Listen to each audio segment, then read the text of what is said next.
लोग जो यहाँ मौजूद हैं, आपके हम कुछ सवाल लेने की कोशिश करेंगे। 30 मिनट का वक्त हमने उसके लिए तय कर रखा है। इस तरह से ये 2 घंटे की बहस पूरी होगी। 2-3 बुनियादी बातें हैं जिनका हमें ध्यान रखना है। किसी भी किस्म की नारेबाजी में हमें शरीक नहीं होना है। ये हल्ला गुल्ला नहीं है, क्योंकि पूरी दुनिया देख रही है, तो एक नज़ीर कायम करनी है, एक उदाहरण लोगों के सामने रखना है कि पढ़े लिखे लोग इत्तेफाकी और ना इत्तेफाकी रखते हुए भी, एक दूसरे से सहमति और असहमति रखते हुए भी बात कह सकते हैं। यहाँ पर मेरे जेएनयू के प्रोफेसर बैठे हैं, पुरुषोत्तम अग्रवाल जी, जिन्होंने हमें क्लास में सिखाया है कि सहमति का साहस और असहमति का विवेक, और इसका ठीक उलट भी, ये बड़ा जरूरी है। दूसरी बात, ये किसी एक धर्म के बारे में बहस नहीं है, ये बात सबको स्पष्ट होनी चाहिए। किसी धर्म को महान बताने या किसी धर्म को कमतर बताने की ये बहस नहीं है। तो यदि कोई इस उम्मीद से देख रहा है या यहां आया है, तो मैं आपको आश्वस्त करना चाहता हूं कि आपको नाउम्मीदी हाथ लगेगी।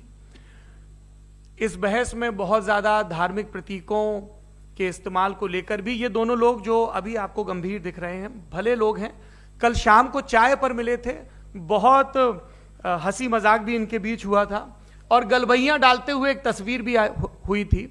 ये इस बात का प्रमाण है कि इंटरनेट पर जो हल्ला मचा हुआ है उसके मुकाबले ये दोनों लोग बहुत ही अच्छे शांत ढंग से बहस के लिए राजी हो गए हैं। ट्विटर की बातें ट्विटर तक सीमित, एलन मस्क आजकल उसको एक्स कहते हैं। और अब इस बहस की शुरुआत मैं इन विद्वानों का, हालांकि इनको परिचय की जरूरत नहीं, पर हो सकता है, हमें पत्रकारिता में सिखाया जाता है कि नेवर अज्यूम, विज्ञान भी यही कहता है। मुफ्ती शमाइल नदवी साहब इस्लामिक विद्वान, शिक्षाविद हैं, कोलकाता के वाहियान फाउंडेशन के संस्थापक हैं, लखनऊ की प्रतिष्ठित दारुल उलूम नदवतुल उलमा से ग्रेजुएशन किया है, सोशल मीडिया और सार्वजनिक मंचों पर अध्यापन और बौद्धिक कामों में सक्रिय हैं, और इस समय इंटरनेशनल इस्लामिक यूनिवर्सिटी मलेशिया से पीएचडी कर रहे हैं। अच्छी बात यह है कि पढ़ाई के साथ साथ ट्रैवल ब्लॉग भी बनाते हैं। पेट्रोनस टावर के सामने का ब्लॉग हमने देखा। हमारे साथ जावेद अख्तर साहब हैं। जावेद अख्तर साहब कवि हैं, शायर हैं, गद्य भी लिखते हैं, फिल्मों के लिए संवाद लिखे हैं, गीत लिखे हैं। इससे इतर ये वैज्ञानिक सोच को लेकर या अपने डिक्लेयर्ड एथिज्म को लेकर भी मुखर रहते हैं और अपने तहीं रैशनैलिटी की बात करते हैं। देवियों और सज्जनों, डज गॉड एग्जिस्ट? इस सवाल का जवाब सब अपने अपने तहीं खोजने की कोशिश कर रहे हैं। कोई इसको गॉड डैम पार्टिकल की खोज बताता है, कोई गॉड पार्टिकल की खोज बताता है, कोई हिग्स बोसान की खोज बताता है, कोई ये सवाल जवाब तलाशने की कोशिश करता है कि मास एग्जिस्टेंस में आखिर आया कैसे, हुआ क्या था, सृष्टि के पहले, समय के पहले क्या था, और कोई ये कहता है कि ये सारी खोजें जिस मस्तिष्क में हो रही हैं प्रकृति के क्रम में, वो कैसे विकसित हुआ। मैं उम्मीद करता हूं कि हम आज इन बुनियादी सवालों के कुछ जवाब हासिल करने में कामयाब हों। मैं सबसे पहले मंच पर आमंत्रित कर रहा हूं मुफ्ती शमाइल नदवी साहब को। आइए सर। जी,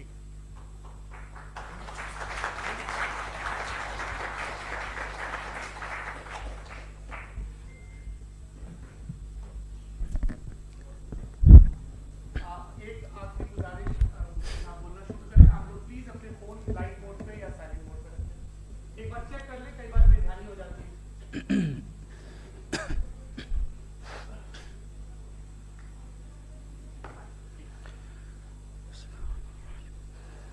तमाम तारीफ़ें उस क्रिएटर के लिए जिसने इस यूनिवर्स को एक मकसद के तहत पैदा किया है। रिस्पेक्टेड जनाब जावेद अख्तर साहब, मिस्टर सौरभ द्विवेदी और respected audience, thank you all for being here today. आज की डिबेट में चूंकि हम बात करने वाले हैं डज गॉड एग्जिस्ट के टॉपिक पर, तो ये एक ऐसा टॉपिक है जिसके मुताल्लिक कोई भी डिसीजन लेने के लिए अलग अलग स्टैंडर्ड्स हो सकते हैं। लिहाजा डिबेट के शुरू में यह जरूरी है कि हम ये जान लें कि आज के इस टॉपिक में कौन सा स्टैंडर्ड सही होगा और कौन सा गलत होगा। सबसे पहला स्टैंडर्ड जिसे मैं समझता हूं कि हमारे रिस्पेक्टेड जनाब जावेद अख्तर साहब बड़ी तेजी के साथ उसकी तरफ लपकेंगे, वो है साइंस। जबकि साइंस दर हकीकत खुदा के एग्जिस्टेंस को डायरेक्टली साबित करने या उसके एग्जिस्टेंस को डिनाई करने के लिए स्टैंडर्ड नहीं बन सकती। और उसकी वजह क्या है, ये मैं नहीं कह रहा, ये वो लोग कह रहे हैं जो साइंस के एक्सपर्ट्स हैं। नेशनल एकेडमी ऑफ साइंस कहती है science doesn't have the processes to prove और disprove the existence of God. Why? क्योंकि साइंस का ताल्लुक एम्पेरिकल एविडेंस से है और एम्पेरिकल एविडेंसेस का ताल्लुक हमारे नेचुरल और फिजिकल वर्ल्ड से है, जबकि गॉड नॉन फिजिकल और सुपर नेचुरल रियलिटी है। लिहाजा नॉन फिजिकल रियलिटी को आप उस टूल के साथ नहीं चेक कर सकते जिसका काम फिजिकल रियलिटी को तलाश करना है। लिहाजा आज इस डिबेट में गॉड की एग्जिस्टेंस को साबित करने या उसे डिनाई करने में साइंटिफिक एविडेंस को एक्सेप्ट नहीं किया जाएगा। दूसरा स्टैंडर्ड हो सकता है रेविलेशन, कि रेविलेशन के जरिए हम यह साबित करें कि गॉड एग्जिस्ट करता है या नहीं। लेकिन यह स्टैंडर्ड भी आज इररेलेवेंट है। क्यों?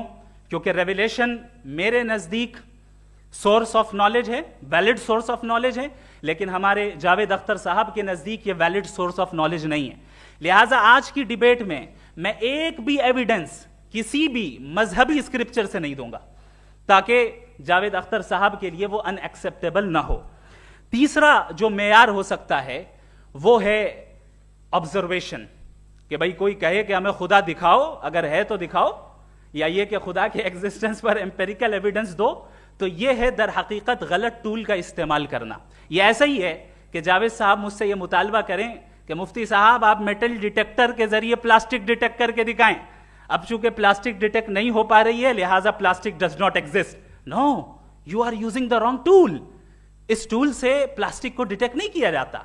लिहाजा मैं समझता हूं कि गॉड के एग्जिस्टेंस पर एम्पेरिकल एविडेंस का मुतालबा करना एक बचकाना मुतालबा है और हमारे रिस्पेक्टेड जनाब जावेद अख्तर साहब इस स्टेज से अब बहुत आगे निकल चुके हैं। अब बचता है एक ही स्टैंडर्ड, और वो स्टैंडर्ड है अक्ल, लॉजिक, रीजनिंग। और यही वो स्टैंडर्ड है जिसके तहत गॉड की एग्जिस्टेंस को साबित किया जाएगा या गॉड की एग्जिस्टेंस को डिनाई किया जाएगा।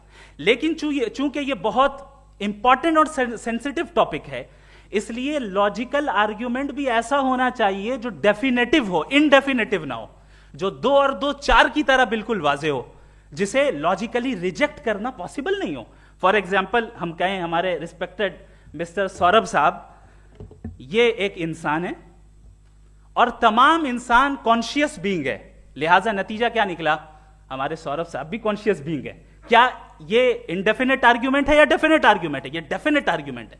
ये 2 और 2 की तरह वाजे है, इसमें किसी तरह जो है लॉजिकली इसको रिजेक्ट नहीं किया जा सकता। तो अगर आज हमारे जावेद अख्तर साहब ऐसी कोई अकली दलील और लॉजिकल एविडेंस दें खुदा के ना होने पर जो डेफिनेट भी हो, तो मैं ये ऐलान करता हूं कि यकीनन मैं उस एविडेंस को कबूल करूंगा और उस पर गौर करूंगा। लेकिन साथ में यह भी ऐलान कर देता हूं प्रेडिक्शन के तौर पर कि ऐसा कोई डेफिनेट आर्ग्यूमेंट कोई नहीं पेश कर सकता। दलील हम देंगे और डेफिनेटिव दलील देंगे, लॉजिकल दलील देंगे, ऐसी दलील देंगे जो एंटायर एथिस्टिक वर्ल्ड उसे रेफ्यूट नहीं कर सकती।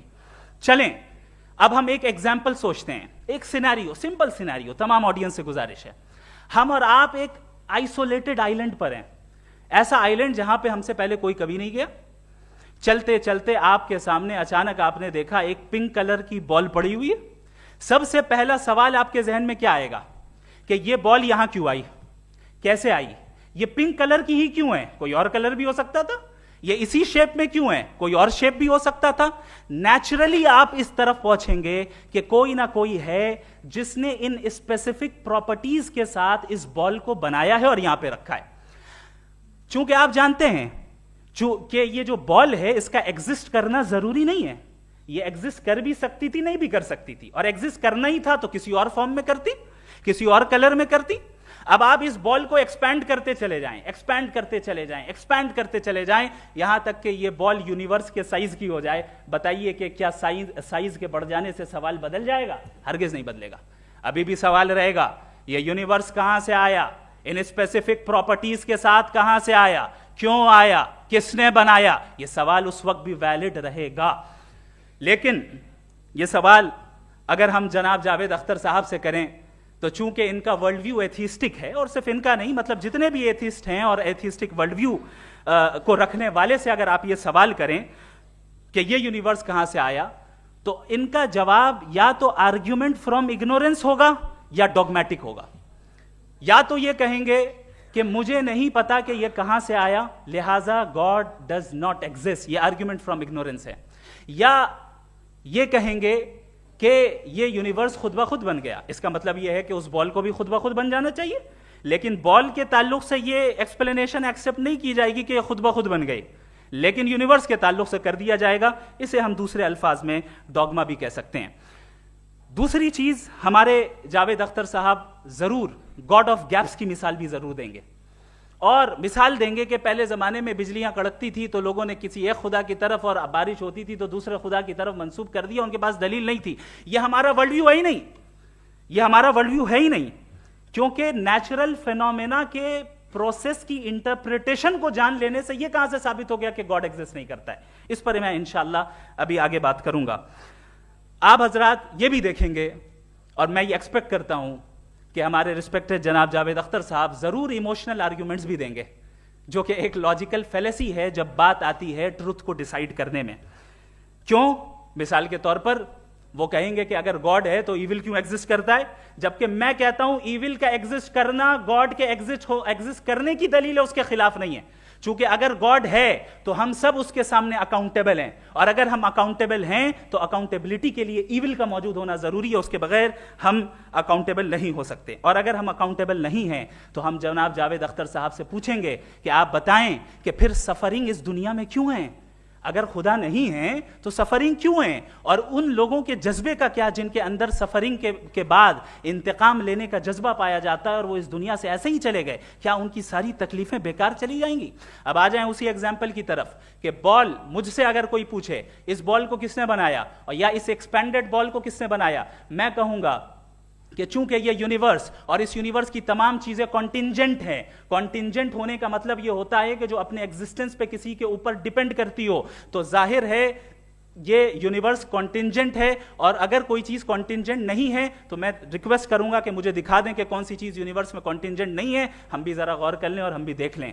और जब कॉन्टिंजेंट चीजें मौजूद हैं तो फिलोसोफर्स की इस्तिलाह के मुताबिक, हम उस टर्मिनोलॉजी के मुताबिक हम उस जगह तक पहुंचते हैं और उस हस्ती तक पहुंचते हैं जिसे नेसेसरी बीइंग कहा जाता है, कि ये वो नेसेसरी बीइंग है जिसका मौजूद ना होना नामुमकिन हो। क्योंकि अगर ये मौजूद ना हो तो सारी चीजें एग्जिस्टेंस में आएंगी ही नहीं, और ये सारी कॉन्टिंजेंट चीजें उसी के ऊपर डिपेंड करती हैं। अब अगर आप ये सवाल करते हैं कि फिर उस हस्ती को किसने बनाया, फिर उसका कॉज क्या है, फिर उसका कॉज क्या है, फिर उसका कॉज क्या है, और एंडलेसली चले जाएं, इसे हम कहते हैं इन्फिनिट रिग्रेस ऑफ कॉजेस, जो कि लॉजिकल फेलेसी है। कॉन्सेप्चुअली इन्फिनिटी पॉसिबल है। मिसाल के तौर पे न्यूमेरिकल्स 1 2 3 गिनते चले जाएं, इन्फिनिट नंबर्स हैं। मैं कॉन्सेप्चुअली बात नहीं कर रहा, प्रैक्टिकली रियलिटी में साबित करके दिखाएं कि infinite regress of causes possible है या नहीं। अगर पॉसिबल है तो हम मान लेंगे, मिसाल दे दें, और पॉसिबल नहीं है तो एक ही ऑप्शन बचता है जिसे हम कहते हैं नेसेसरी बीइंग। ऐसी नेसेसरी बीइंग जो इंडिपेंडेंट है, क्योंकि अगर वो डिपेंडेंट हुई तो वो नेसेसरी नहीं रहेगी। ऐसी इंडिपेंडेंट बीइंग जो इटर्नल है, अगर वो इटर्नल नहीं होगी, उसकी बिगिनिंग होगी तो वो खुद कॉन्टिंजेंट है।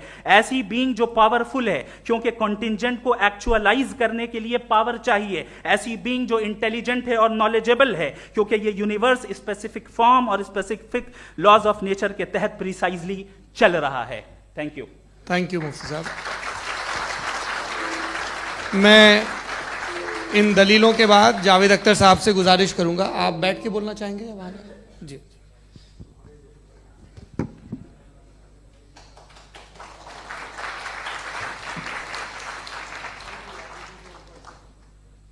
पहले तो मैं मुफ्ती साहब को एक अच्छी खबर देना चाहूँगा कि मेरी नॉलेज साइंस के बारे में बड़ी मामूली है, तो आप फिक्र ना करें उसकी, लेकिन कुछ कॉमन सेंस है मुझ में। देखिए, ये खुदा का तस्वुर कोई नया तस्वुर नहीं है, ये सदियों से रहा है।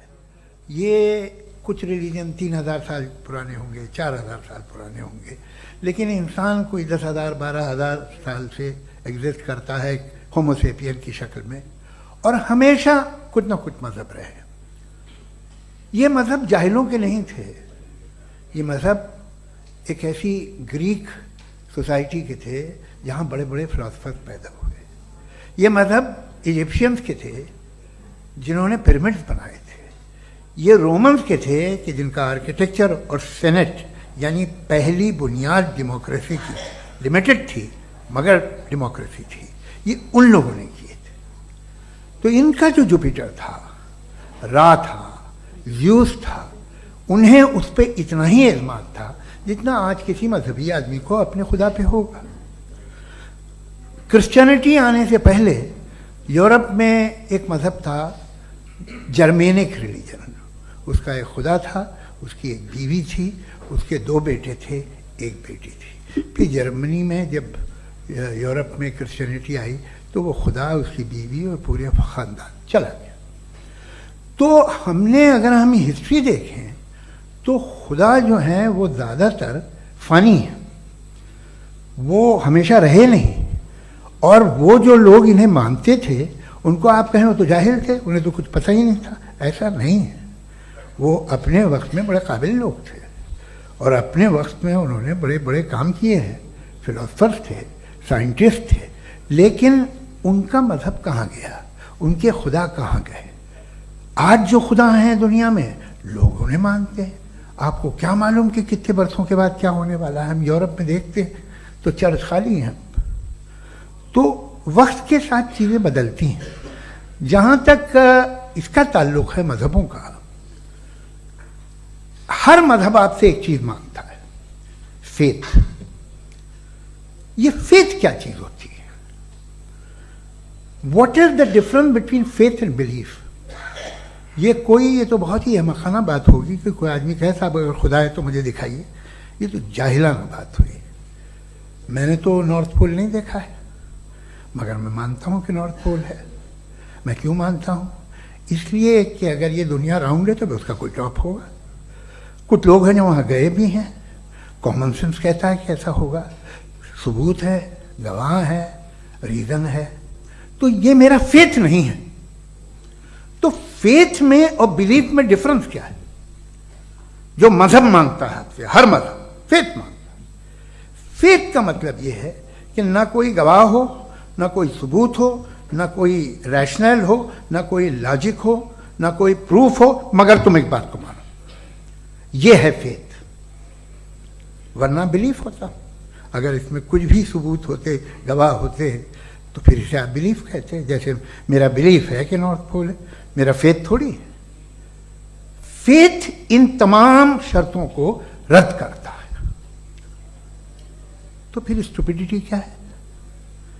अगर मैं एक बात ऐसी मानूं जिसकी ना कोई लॉजिक है, ना कोई रैशनल है, ना कोई प्रूफ है, ना कोई गवाह है, ना कोई सबूत है, और मैं उसे मानूं, तो ये स्टुपिडिटी हुई। इसे ही भाई कल को मैं यकीन कर लूं कि एलॉन मस्क जो है मेरा भाई है तो मुझे इंतहाई खुशी होगी, सुकून भी बहुत मिलेगा मुझे। लेकिन और कहे भाई क्यों मानते हो, क्या सबूत है? भाई वो तो अमेरिकन है और तुम तो इंडियन हो, वो तो नस्ल अलग है, तुम्हें कभी मिले भी नहीं। साहब देखिए मेरा फेथ है, इस पर बात न किया। फेथ का मतलब ही यह है कि आप प्रूव नहीं कर सकते। अगर आप प्रूव कर सकते हो तो फेथ की जरूरत ही नहीं, फिर तो आप बात करेंगे, आप कितनी बहस कर लीजिए। अल्टीमेटली दुनिया का हर मजहब फेथ पे टिका है, और फेथ का मतलब है एक ऐसा यकीन जिसका कोई सबूत, कोई गवाह, कोई रैशनल नहीं। अब आप ये कहें, क्या आप ये क्यों कह रहे हैं कि साहब ये कायनात किसने बनाई? कमाल ये है कि आपने बताया कि एक आइलैंड पे गए और एक बॉल देखी। आपने ये नहीं कहा कि आइलैंड किसने बनाया, आपको सिर्फ बॉल पे हैरत हुई। हमने आइलैंड पे हमने हैरत नहीं की, होते हैं आइलैंड। इसी तरह ये आइलैंड है, सितारे, ये गैलेक्सीज, ये सब आइलैंड हैं खला में। हम उन्हें टेकन फॉर ग्रांटेड लेते हैं, हम पूछते नहीं किसने बनाए। आपने जजीरे के बारे में भी नहीं पूछा है। मेरी पैदाइश कैसे हुई? क्या मैं प्लान पैदा हुआ था? I was plan to be born. या एक लकी स्पर्म था जो किसी एग से चिपक गया। मेरी पैदाइश रैंडम। और इंसाफ जिसे आप कहते हैं, इंसाफ का तो नेचर से कोई वास्ता ही नहीं है। जो आप कहते हैं कि एक दिन इंसाफ मिलेगा, इंसाफ is a human concept. Nature में कोई इंसाफ नहीं। अगर शेर हिरन को खा जाता है तो उसे कोई सजा नहीं मिलती। अगर एक आंधी आती है और हरे भरे पेड़ों को उखाड़ के फेंक देती है तो आंधियों की जेल नहीं होती है। नेचर में इंसाफ नहीं, इसलिए मुझे नेचर को इंसाफ की जरूरत भी नहीं। नेचर तमाम एक है। अब हम कहें कि साहब ये देखिए जो मैंने खाना खाया था, ये मेरी आंख तो नहीं यूं कर दिया उसे, तो इसे सजा मिलनी नहीं। वो सिस्टम है, ऐसे ही चल रहा है। नेचर बगैर इंसाफ के है। इंसाफ इज अ ह्यूमन कॉन्सेप्ट। तो जो आपसे कहता है कि मैं तुम्हें इंसाफ दूंगा, वो इंसानी जहन की पैदावार है। ये नेचुरल है ही नहीं, ये आसमानी है ही नहीं। नेचर का तसव्वुर, इंसाफ का तसव्वुर। भाई आप साथ मिलते हैं, अब आप लेफ्ट हैंड ड्राइव करते हैं, ये क्या है? तमाम सच, तमाम नेकी, तमाम शराफत लेफ्ट हैंड ड्राइव है। वरना क्या होगा, या तो आप क्रॉस कर देंगे, आपका एक्सीडेंट हो जाएगा, या आप किसी को मार देंगे, या ट्रैफिक जैम हो जाएगा। झूठ, बेईमानी, रिश्वतखोरी, ये तमाम जो है driving on the wrong side है। इसके ऊपर कुछ नहीं। ये तो हमने बनाया, जैसे हमने लेफ्ट हैंड ड्राइव बनाई है। ये कॉन्सेप्ट ऑफ इंसाफ जो है ये हमारा है, इसका नेचर से कोई वास्ता नहीं। शेर खा जाता है हिरन को, उसे जेल होती है क्या? कुछ भी नहीं है ही नहीं। तो ये जो दुनिया के रिलीजन प्रॉमिस करते हैं आपसे इंसाफ, इसी से मालूम होता है कि ये मैन मेड है। ये तसव्वुर कहीं और का है ही नहीं। जो नेचर है, कुछ लोग कहते हैं नेचर ही खुदा है, तो नेचर में तो इंसाफ नहीं कहीं। और आप वादा कर रहे हैं कि तुम्हें मरने के बाद इंसाफ मिलेगा। मुझे अगर मिलेगा तो मैं बहुत खुश हूँगा, लेकिन मैं यकीन नहीं कर पाता हूँ, इसलिए कि मैं फेथ नहीं पैदा कर सकता। The very fact that religions demand faith, इसका मतलब है कि उनके पास जस्टिफिकेशन नहीं है। अच्छा साहब, फिर रिलीजन अगर मॉडरेशन में है, कोई सा भी नहीं, वो आप में कुछ खूबियां भी पैदा करता होगा। देखिए उससे ये फ़ायदा है, वो फ़ायदा है। अल्कोहल जो है वो ज़्यादातर दवाओं में यूज़ होती है। और एक सर्वे किया गया था अमेरिका में कि लॉन्जिटिविटी किन लोगों की है। तो एक तरफ वो लोग थे जो शराब पीते ही नहीं थे, और एक तरफ वो थे जो एक बोतल शराब रोज़ पीते थे। सबसे ज़्यादा लंबी उम्र उनकी है जो 2 पैक नाप के शराब पीते और खाना खाते हैं। मगर हम शराब को बुरा समझते हैं, मैं भी बुरा समझता हूँ। क्यों? ऐसा होता नहीं। कुछ चीज़ों में आदत होती है कि वो बढ़ती है। आज तक मैंने एक आदमी दूध पीता है, आप 10 साल बाद भी मिलेंगे तो एक ही गिलास पीता होगा। ऐसा नहीं होता, सुबह से दूध पीता रहता है। मिल्कोहलिक मैंने नहीं देखे, अल्कोहलिक होते हैं। ये टेंडेंसी है मजहब की कि वो बढ़ता है, जैसे कैंसर बढ़ता है, जैसे शराब बढ़ती है। कुछ लोग होंगे जो उसे सही तरह से यूज़ करते। मुझे यकीन है कि हमारे मुफ्ती साहब भी उनमें से एक हैं। इनसे बहुत खुशी हुई मुझे इनसे मिलकर।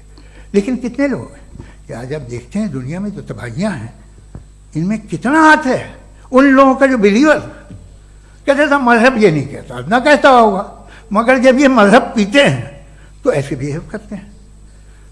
थोड़ा सा अगर हो तो शायद बहुत अच्छी बात, लेकिन शराब थोड़ी सी नहीं रहती, उसमें टेंडेंसी है। पहले थोड़ा सा अगर 2-3 कैंसर के सेल हो ना बॉडी में तो आदमी इससे में रहेगा, लेकिन वो 2-3 सेल नहीं रहते, वो मल्टीप्लाई होते हैं।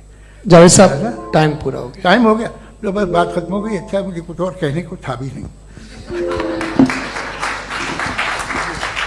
जी, मैं पहले जवाबी दौर के लिए इनवाइट कर रहा हूं मुफ्ती साहब को। Your rebuttal round 1, you have 7 minutes.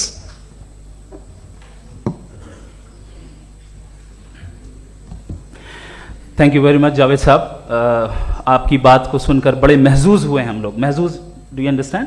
We enjoyed.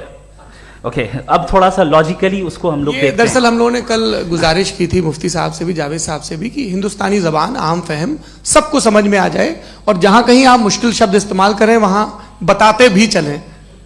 Thank you. तो सबसे पहले हमारे रिस्पेक्टेड जावेद साहब ने हवाला दिया कि खुदा फानी है। कितने मजहब आगे चले गए, किसी ने जुपिटर को खुदा माना, किसी ने किसी को माना। मैं कहता हूं जिसने कॉन्टिंजेंट चीज को खुदा माना, गलत माना, वो खुदा ही नहीं, वो खुदा ही नहीं है।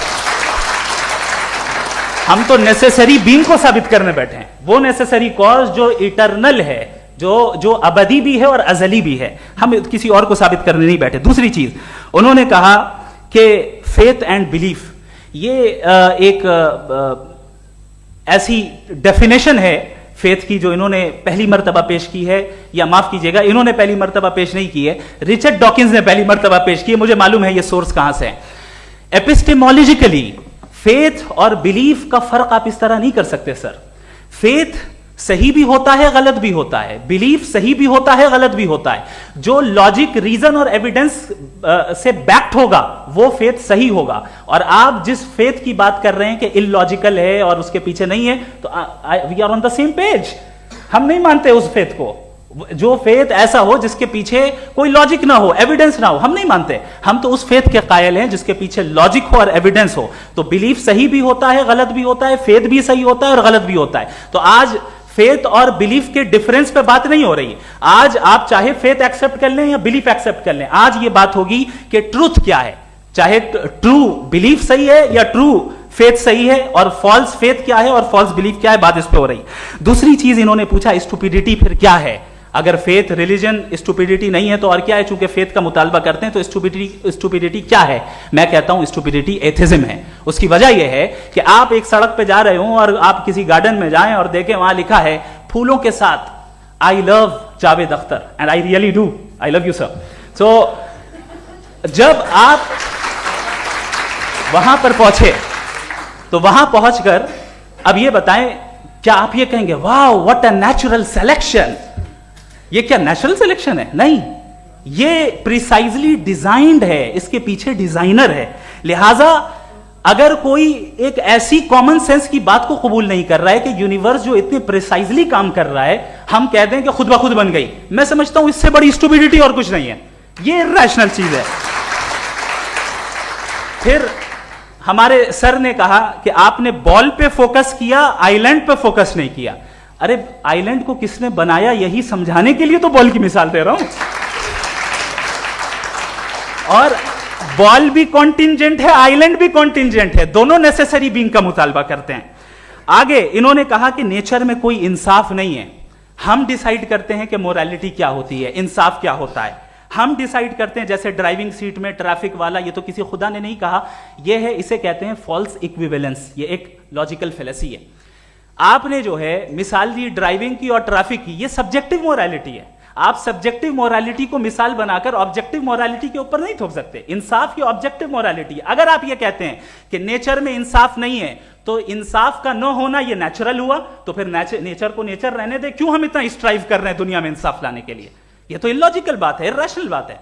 इसलिए बहुत सी चीजें ऐसी हैं जो ऑब्जेक्टिवली जो है इविल या गुड हैं, और बहुत सी चीजें ऐसी हैं जो सब्जेक्टिवली हैं। सब्जेक्टिवली जो मोरल होता है या इमोरल होता है, उसको हम सोशल कंसेंसस से या पर्सनल प्रेफरेंस से डिसाइड करते हैं। लेकिन जो ऑब्जेक्टिव मोरालिटी है, जिसमें इंसाफ आया, जो इन्होंने बार बार रिपीट किया, ये ऑब्जेक्टिव है, सब्जेक्टिव नहीं है। अगर आप कहते हैं ये सब्जेक्टिव है, तो मेरा सवाल आपसे ये है, क्या सोशल कंसेंसस के जरिए अगर जुल्म को सही करार दे दिया जाएगा तो आप जुल्म को जस्टिफाई करेंगे? दूसरी चीज इन्होंने यह कहा कि 2 पैक शराब पी लें तो वो उतने पे नहीं रहता, बढ़ जाता है। यही मामला मजहब के साथ है। 2 पैक आप पी लें, बढ़ेगा। तो ये एक ऐसी मिसाल है, इसको कहीं भी फिट कर लें कि आप एथिज्म पे जब फिट करें, जब आप 2 पैक एथिज्म का लेंगे ना, तो वो बढ़ बढ़ के नॉर्थ कोरिया बनेगा। Thank you.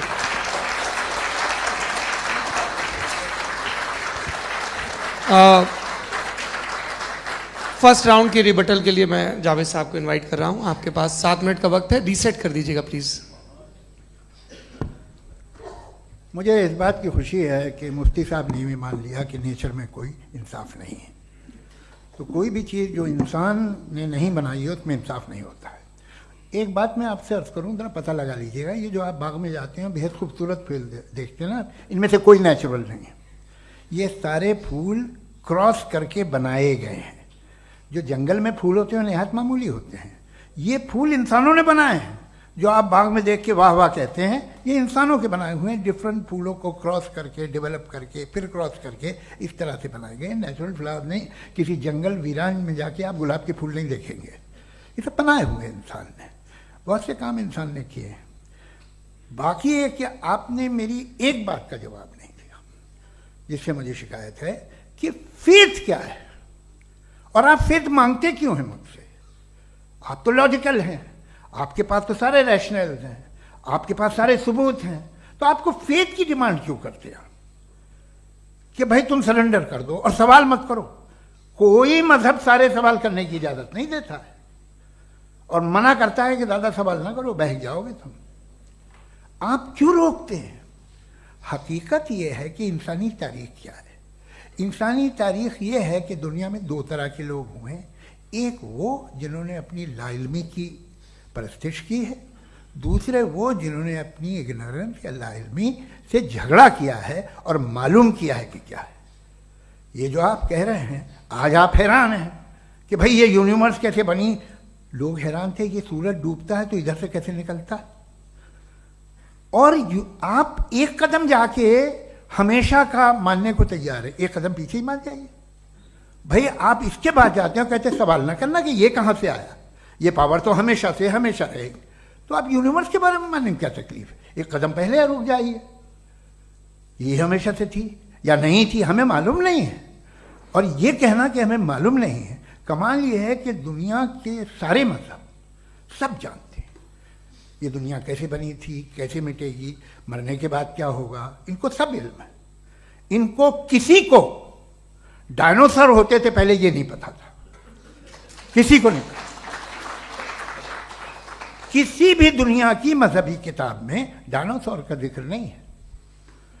लेकिन बाकी सब बातें, how to make universe in 4 easy lessons and बाकी सब पता है। जिसको सब पता है वो गड़बड़ है। हम में ये इंकिसार, ये ह्यूमिलिटी होनी चाहिए कि हम ये कहें कि हमें ये बहुत सारी बातें नहीं मालूम, लेकिन हम उनकी परस्तिश ना करना, अपनी लाइल्मी को की परस्तिश ना करें, हम उसे पता लगाने की कोशिश करें। जिस दुनिया में आप बैठे हैं सर, ये हॉल जो है, ये इलेक्ट्रिसिटी जो है, ये माइक जो है, जिस हवाई जहाज से आप आए थे, वो जिस कार से आप यहाँ आए हैं, ये सब उन लोगों की बनाई हुई है जिन्होंने सवाल किए थे। ये दुनिया जिसमें आप आज आराम से हैं, ये उन लोगों की बनाई है कि जिन्होंने सवाल किए थे। और हर स्टेज पे इन सवालों को मकरूह कहा गया था, गलत कहा गया था। आप जरा तारीख पढ़िए, एक बड़ी दिलचस्प किताब है बर्ट्रैंड रसेल की, जिसमें उसने रिलीजन एंड साइंस कि कब से रिलीजन जो है साइंस के अगेंस्ट है। और हद तो यह है कि भाप के इंजन के खिलाफ थे, स्टीम इंजन के भी खिलाफ थे, और फतवे हुए उन पे, वेटिकन ने दिए। तो ये हमेशा, अभी जैसे ही ये राइट विंगर आते हैं अमेरिका में पावर में, तो वो जो अपना ये क्या बोलते हैं उसे, सीड क्या बोलते, सीड क्या जो, हाँ नहीं सीड जो होते हैं जिसपे जी, नहीं भाई, वो जो ह्यूमन बॉडी के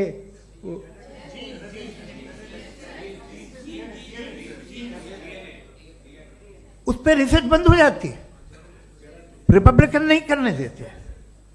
अरे भाई इतना डर क्या है तुम्हें? एक ज़माने में बहुत नाराज थे ये सारे मजहबी लोग कि ये इंसान तो इंसान बनाने की कोशिश कर रहा है। आपको क्या तकलीफ भाई, बना ले तो बना लेने दो, ये खौफ क्या है? और ये सब आज जो आप कह कर रहे हैं नामुमकिन है, ये कैसे हुआ? मुझे एक किस्सा याद आता है। जब मैं 6ठी क्लास में था तो मैं मैथमेटिक्स में बहुत वीक था, तो एक टीचर रख दिया गया, उसने 1 2 3 4 5 6 7 तो सिखा दिया मुझे। वो दिन मैं भूल नहीं सकता हूँ मुफ्ती साहब। जिस दिन उसने ये बताया कि 1/2 क्या होता है और 3/4 क्या होता है, मुझे ऐसा लगा कि मेरा सर बीच से फट जाएगा। यह आदमी कह रहा है कि जो दीवार के अंदर जाओ वॉक करते हुए। आज हंसता हूं मैं इस बात पे। तो आज जो बातें आपके जहन से बिल्कुल परे हैं और आप हैरान होते हो उन्हें देख के, एक वक्त आएगा कि मामूली लगेंगे। और हुआ है, आपकी इंसानी तारीख ही है। इतनी जल्दी सारे फैसले आप मत कर लीजिए, थोड़ा ये ह्यूमिलिटी रखिए कि भाई ये हमें नहीं मालूम। ये कहने में क्या आ रहा है, ये यूनिवर्स कहाँ तक फैली, ये कब से है और कब तक रहेगी, हमें नहीं मालूम। आपने फैसला कर लिया कब बनी। ये आपके हिसाब से कोई 14 बिलियन ईयर बनी जो समझा जाता है। उससे पहले हजारों करोड़ों अरबों साल तक खुदा बैठा क्या कर रहा था?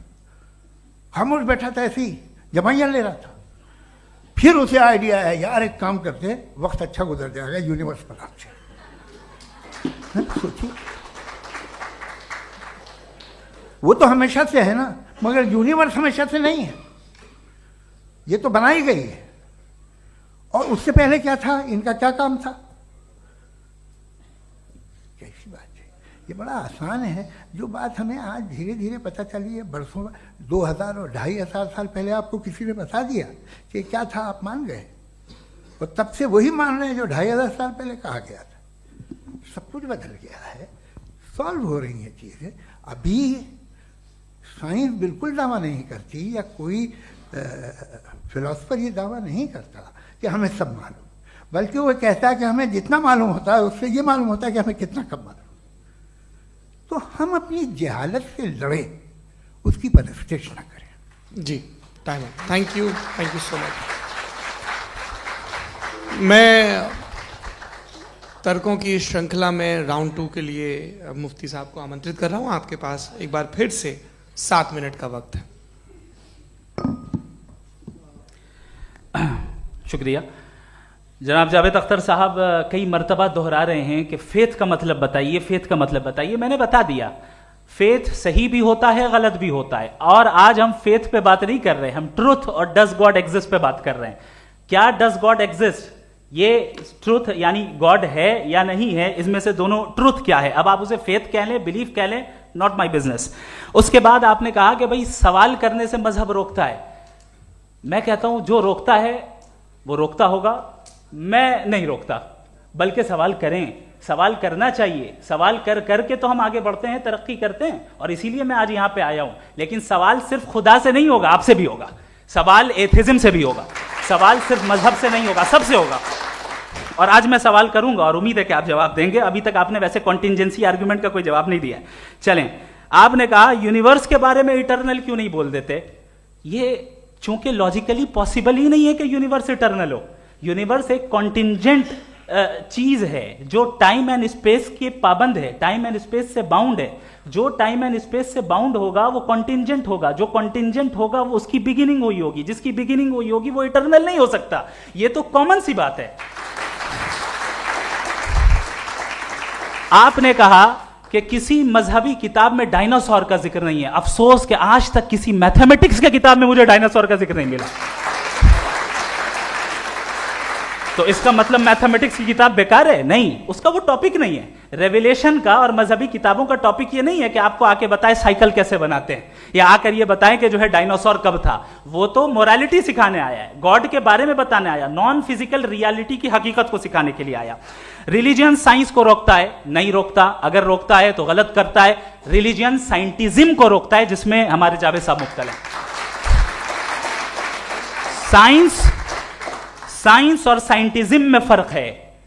साइंटिज्म यह है कि आप समझें कि साइंस और साइंटिफिक मेथोडोलॉजी ये नॉलेज को हासिल करने का वाहिद सोर्स ऑफ नॉलेज है। यह है साइंटिज्म। हम इसे रिजेक्ट करते हैं। हम साइंस को तो तरक्की करते हैं, भाई आप हमारी पूरी तारीख कर लें, पढ़ लें तो आपको पता चल जाएगा। बहरहाल ये अलग टॉपिक है। उसके बाद इन्होंने एक लफ्ज कहा, वेटिकन ने फतवा दिया। वेटिकन का फतवे से कोई ताल्लुक नहीं है, दोनों कॉन्ट्राडिक्टरी अल्फाज हैं। उसके बाद उन्होंने कहा कि भाई हमें नहीं मालूम। अगर नहीं मालूम तो क्लियरली कह देना कि नहीं मालूम है, इसमें क्या हरज है। तो वही तो मैं कह रहा हूं ना कि आप कह दें कि नहीं मालूम, लेकिन क्लेम क्यों कर रहे हैं कि गॉड एग्जिस्ट नहीं कर रहा है। आप कह दें नहीं मालूम है, हो सकता है हो सकता ना हो, लेकिन आप क्लेम कर रहे हैं। The moment you say God does not exist, this is a claim and now the burden of proof is upon you too, जैसे हमारे ऊपर है। और क्यों है मैं बताता हूं, क्यों है ये भी मैं बताता हूं। फिलोसॉफिकली जो क्लेम होता है ना, सिर्फ ये नहीं होता कि इंसान कहे पॉजिटिव क्लेम करे और नेगेटिव क्लेम करे तो बर्डन ऑफ प्रूफ नहीं है। आप मिसाल के तौर पे मैं कहूं कि फुला उस कमरे में कोई नहीं है, मैंने एक नॉलेज का क्लेम किया है, उस कमरे में कोई नहीं है, मैंने एक नॉलेज का क्लेम किया। या तो मैं कहूं मुझे नहीं पता, हो भी सकता है नहीं भी हो सकता है, this is not a claim. लेकिन जब मैं कह रहा हूं कि वहां कोई नहीं है या मैं कह रहा हूं वहां कोई है, दोनों क्लेम है और दोनों के ऊपर बर्डन ऑफ प्रूफ है। हमारे ऊपर भी बर्डन ऑफ प्रूफ है, मैंने कंटिजेंसी आर्ग्यूमेंट दिया, इसे तोड़कर दिखाइए। आखिरी चीज, इन्होंने कहा कि खुदा दुनिया बनाने से पहले 150 साल पहले या करोड़ों साल पहले क्या कर रहा था। अरे हजरत, चलें बहरहाल मैं जवाब दे देता हूं, आप हमारे रिस्पेक्टेड पर्सनालिटी हैं, अगर आप नहीं होते तो मैं इसे एंटरटेन ही नहीं करता। टाइम, ये 100 साल पहले या 100 साल बाद, पहले बाद में अभी, ये वो अल्फाज हैं जिनका ताल्लुक टाइम से है। टाइम शुरू ही हुआ है यूनिवर्स की बिगिनिंग के बाद, तो उसके पहले खुदा क्या कर रहा था, सवाल इलॉजिकल है, ये फेलेसी है। यानी आप ये कह रहे हैं कि यूनिवर्स के बनने से पहले खुदा क्या कर रहा था, टाइम के बनने से पहले, पहले का ताल्लुक टाइम से, टाइम उस वक्त था ही नहीं, तो ये सवाल ही इनवैलिड है खुदा के ताल्लुक से। दूसरी चीज, आर्ग्यूमेंट ऑफ कंटिजेंसी जो मैंने आपके सामने पेश की है, आपने बार बार ये प्रूफ किया और ये कह रहे हैं कि गॉड ऑफ गैप्स। देखिए पहले नहीं मालूम था, साइंस ने कर दिया। सिंपल्स की मिसाल से मैं समझा देता हूं। जिस गैप्स की आप बात कर रहे हैं ना, साइंस उन गैप्स को जिन चीज के जरिए भी प्रूव करेगा वो कॉन्टिंजेंट ही होगा, अब चाहे वो फोर्स हो, मैटर हो या एनर्जी हो। लिहाजा सवाल हमारा उस वक्त भी वैलिड होगा जब तक कि आप नेसेसरी बीइंग पे ना आ जाएं, और इन्फिनिट रिग्रेस पॉसिबल नहीं है of causes in practical world, तो जाहिर है कहीं रुकना पड़ेगा, जहां रुकेंगे वही खुदा है। दूसरी चीज, आपने ये कहा, क्या कह रहा था मैं, किस पॉइंट को? What? Oh no, after that. Just now. हाँ, जहां रुकेंगे वही खुदा है। बहरहाल, तो टाइम का जिक्र हो गया, गॉड ऑफ गैप, सॉरी, या इसकी एक मिसाल आप ले लें।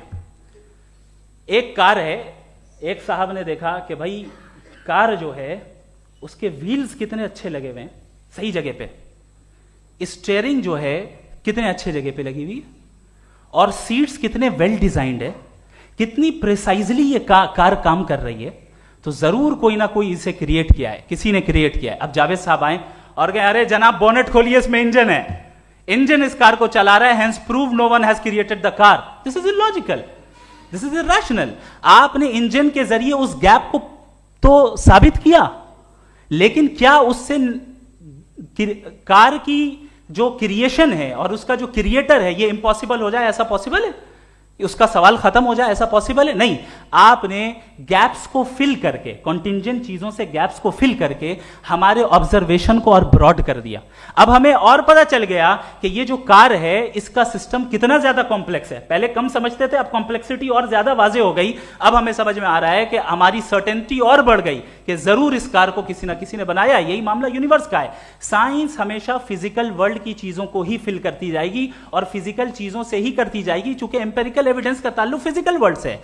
आप साइंस के जरिए मेटाफिजिकल रियलिटी को कभी साबित नहीं कर सकते। ये रॉन्ग टूल का इस्तेमाल करना है। ये वही काम है कि आप मेटल डिटेक्टर से प्लास्टिक डिटेक्टर करने चलें, जो कि जाहिर है सही नहीं है। Thank you.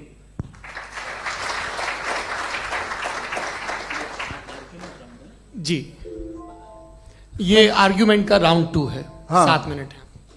पहले तो मैं आपसे अर्ज करूं कि आपने कहा कि जब कायनात ही नहीं थी तो वक्त भी नहीं था, कुछ भी नहीं था। कैसे नहीं था? खुदा था। एक एग्जिस्टेंस तो था ना खुदा का। तो जब खुदा था तो वक्त भी होगा। ऐसा नहीं कि कुछ भी नहीं था, खुदा था। अच्छा, बाकी एक आपने कहा साहब आप साबित कीजिए, आपके पास भी लॉजिक है, मेरे पास भी लॉजिक है। आप मेरा जिम्मेदारी नहीं है साबित करना कि खुदा है। बर्टन रसल ने बड़ी अच्छी बात कही। बर्टन रसल ने बड़ी अच्छी बात कही। मैं आपसे अगर ये दावा करूं कि एक चाय की केतली मरीख के चारों तरफ घूम रही है, मार्स के चारों तरफ, तो यह आपका काम नहीं है कि आप साबित करें कि कोई चाय की केतली नहीं है। ये मेरा काम है, मैंने दावा किया है। ये दावा तो मजहबी लोग करते हैं कि खुदा है, मैं क्यों साबित करूं कि नहीं है? जब तक आप मुझे कन्विंस नहीं कर देंगे मैं नहीं मानूंगा। आपकी जिम्मेदारी है, मेरी जिम्मेदारी नहीं है।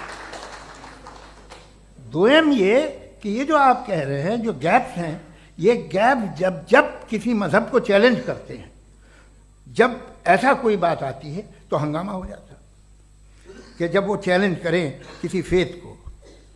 ये तमाम साइंस जो है इसे मुख्तलिफ जगहों पे मुख्तलिफ वक्तों में मजहब ने रोकने की कोशिश की है। ये किताब है religion and science Burton Russell की, पढ़िएगा, अच्छी लगेगी आपको।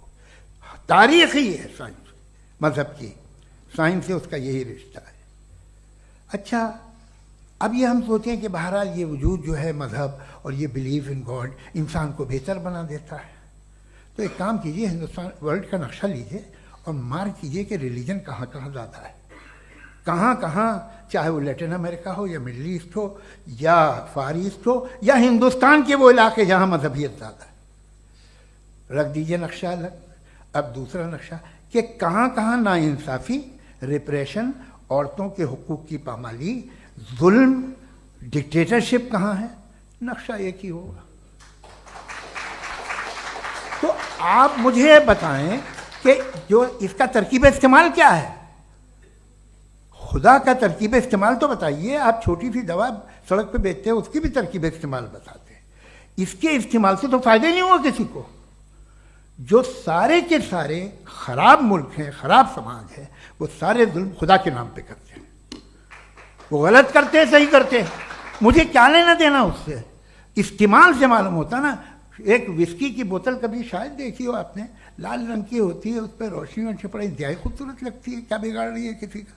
उसका इस्तेमाल गलत है, इसलिए आप उसे नापसंद करते हैं। इसका इस्तेमाल गलत है, इस तसव्वुर का इस्तेमाल ही गलत है और हमेशा से गलत हुआ है।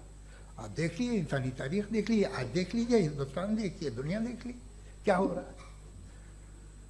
इसे कैसे इस्तेमाल कर रहे हैं फेथ वाले लोग? क्या फेयर हैं, जस्ट हैं, जो अपने खुदाओं पे यकीन रखते हैं? वो किस तरह के लोग हैं? वो लोगों को इंसाफ देते हैं, वो बेहतर इंसान बने। तो इस दवा का फ़ायदा क्या है? चलो बहुत फ़ायदा हो रहा तो मैं इस्तेमाल कर लूँगा, मुझे तो इस दवा का कोई फ़ायदा दिखता ही नहीं। मुझे तो ऐसा लगता, मैं एक और बात बताऊँ, अगर कोई आदमी मजहबी है और अच्छा आदमी है तो मैं उसकी बहुत इज्जत करता हूँ, इसलिए कि मेरा ख्याल है मजहबी आदमी का अच्छा होना मुझसे अच्छा होने से ज़्यादा मुश्किल है। भाई हर चीज़ की एक लिमिट है। आप इतना भाग सकते हैं, इतना नहीं भाग सकते, इतना वजन उठा सकते, इतना नहीं उठा सकते, इतना दूर देख सकते हैं, इतना दूर नहीं देख सकते। उसी तरह कॉमन सेंस कहता है कि आप में नेकी का भी एक कोटा होगा। अब आप अगर सुबह जाते हैं अपनी इबादत गाह और इबादत करते हैं तो बाहर निकलते हैं तो आप तो यही महसूस करते हैं कि आपने एक बहुत अच्छा काम किया, आपकी नेकी का एक बहुत बड़ा कोटा खर्च हो गया जिससे किसी का कोई फ़ायदा नहीं हो। मैं तो नहीं जाता हूँ तो मुझे तो किसी को खाना खिलाना पड़ेगा, किसी बेवा की मदद करनी पड़ेगी। मैं अपना कोटा कैसे कंज्यूम करूं? आप अपना कोटा, सारे मजहबी लोग इंतहाई यूजलेस कामों में यूज करते हैं। उसके बाद भी अगर आप में बचती है थोड़ी सी शराफत तो भाई वाह क्या बात है।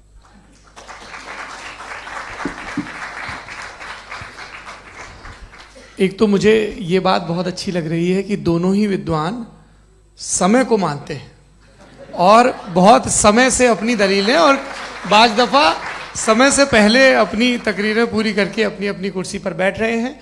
ये इस आर्ग्यूमेंट का राउंड 2 पूरा हुआ। अब रिबटल का राउंड 2 है और उसके बाद क्रॉस एग्जामिनेशन होगा। नहीं, आपका आर्ग्यूमेंट हो गया सर। हमारे यहाँ स्कूल के सिलेबस में पंच परमेश्वर कहानी पढ़ाई जाती है, प्रेमचंद जी की लिखी हुई। आप निश्चिंत रहिए, आपके कोई राउंड में मिस नहीं होने दूंगा। रिबटल का राउंड 2 मुफ्ती शमाइल नदवी साहब।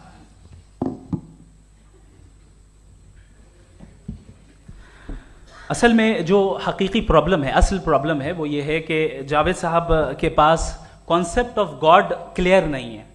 इन्होंने कहा कि कायनात से पहले खुदा तो था, तब भी तो टाइम होगा। ये टाइम कायनात का हिस्सा है।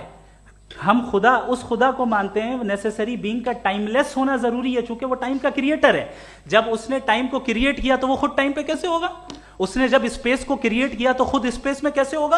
अगर वो टाइम एंड स्पेस को पहले से ही उसका पाबंद है तो फिर किस चीज को उसने क्रिएट किया? लिहाजा ये सवाल गलत है कि खुदा था तो टाइम होगा, बिल्कुल नहीं। टाइम के पाबंद हम है, खुदा नहीं है। हम फिजिकल वर्ल्ड से ताल्लुक रखते हैं, वो मेटाफिजिकल रियलिटी है। दूसरी चीज इन्होंने मिसाल दी कि चाय की केतली हवा में घूम रही होगी, और पता नहीं शायद वो बर्टन रसल का उन्होंने हवाला दिया। बहरहाल यही प्रॉब्लम है। प्रॉब्लम यही है कि हम चीजों के दरमियान डिफरेंशिएट नहीं कर पाते हैं। ये जो आपने मिसाल दी ये इमेजिनेशन है, और मैं जो साबित कर रहा हूं वो लॉजिकल नेसेसिटी है। आप इमेजिन करने आए तो कुछ भी करें, जुपिटर में पिंक एलिफेंट होगा, यूनिकॉर्न होगा, करें, उससे कायनात पे क्या फर्क पड़ता है? उससे आप लॉजिकल नेसेसिटी साबित नहीं कर सकते।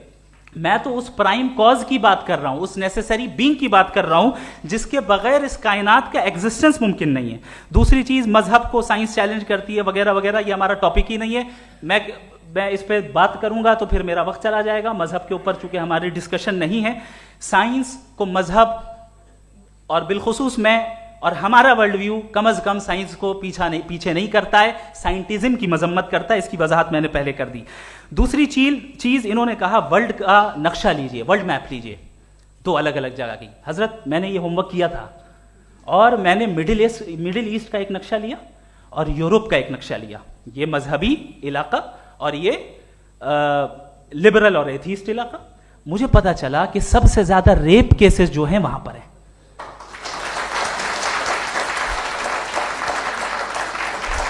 मुझे यह पता चला यूएन की रिपोर्ट के मुताबिक, मैं ये अपने घर से नहीं लेके आ रहा, कि जो वर्किंग वुमेन है यूरोपियन कंट्रीज में, उसमें 81% वुमेन सेक्सुअल हैरेसमेंट का वर्क में शुमार हो रही है। ये मिडिल ईस्ट में नहीं हो रहा है, वो मजहबी लोग हैं इसलिए नहीं हो रहा है। दूसरी चीज आपने ये कहा कि मजहबी आदमी का अच्छा होना हमारे अच्छे होने से बहुत मुश्किल है, बहुत मुश्किल है। तो इसका मतलब यह है कि गॉड के अलावा आपके पास अच्छे और बुरे का कोई स्टैंडर्ड है। मैं चाहूंगा कि कन्वर्सेशनल स्टाइल वाली डिस्कशन और सेगमेंट पे इसी पे बात कर लेते हैं। Thank you very much.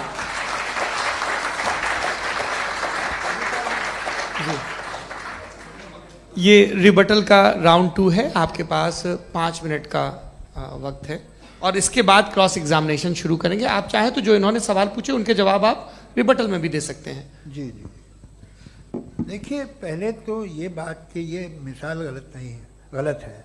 इन्होंने पहले ही हमको डिसार्म कर दिया। कह लिया अकल से मामला सॉल्व नहीं हो सकता, लॉजिक से आप पहुंच नहीं सकते। ये एक मेटाफिजिकल चीज़ है। मेटाफिजिकल अजीब सा लफ्ज़ है, ठीक से किसी को माने नहीं मालूम इसके, तो ऐसा लगता है कुछ बड़ी चीज़ है।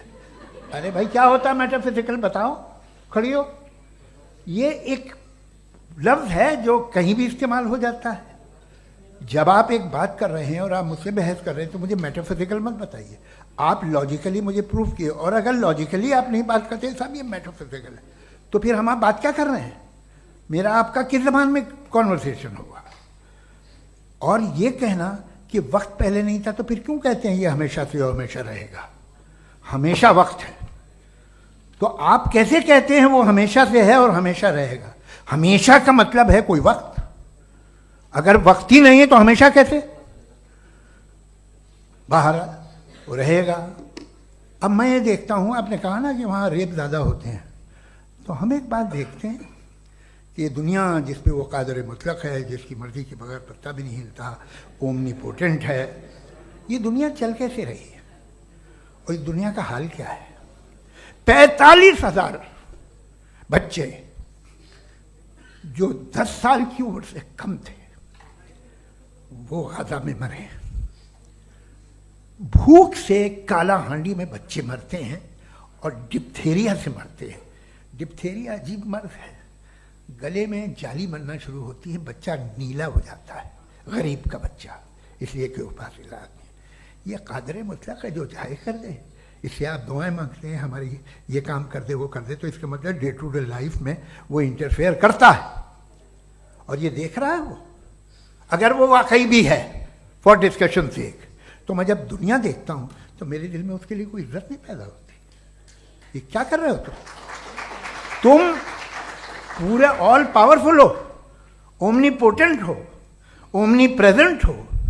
तुम तो वहाँ गाजा में रहे होगे ना, तुम हर जगह हो। तुम देख रहे थे कि बच्चे की कैसे धज्जियाँ उड़ रही, तुम देख रहे थे और तुम चाहते हो मैं तुम्हारी परस्तिश करूंगा, तुम हो भी। अरे यार, इसके अच्छे तो हमारे चीफ प्राइम मिनिस्टर हैं, कुछ तो ख्याल करते हैं। कमाल है। आप किसकी इबादत कर रहे हैं? अगर वो है भी, ये दुनिया नाइंसाफी से, जुल्म से, जबर से, तशद्दुद से भरी हुई है। और आप ये मत कहिएगा कि वो देख रहा है और वो बताएगा एक दिन। अगर वो देख रहा है और इंटरफेयर नहीं करता तो आप दुआ क्यों मांगते? आप कहते हैं मेरा ये काम करा दे, इसके मतलब है वो दखल दे सकता है, वो आपको नौकरी दिलवा सकता है, भले दूसरे आदमी को ना मिले, मगर आपका काम कर देगा चूंकि आपने दुआ मांगी है। तो जब वो आपको नौकरी दिला सकता है, लड़की की शादी कर सकता है, बेटे को ग्रीन कार्ड दिलवा सकता है, तो कम से कम ये जो मर रहे हैं बच्चे, इनको रोक दे, कुछ तो कर। मुझे तो दुनिया में, इस दुनिया का कोई मालिक है, इसका ओमनीपोटेंट कोई रूलर है, और ये दुनिया ऐसी चल रही है। मैं तो चाहूंगा कि भाई ना हो, अगर हो तो बड़ी शर्मिंदगी की बात है। शुक्रिया।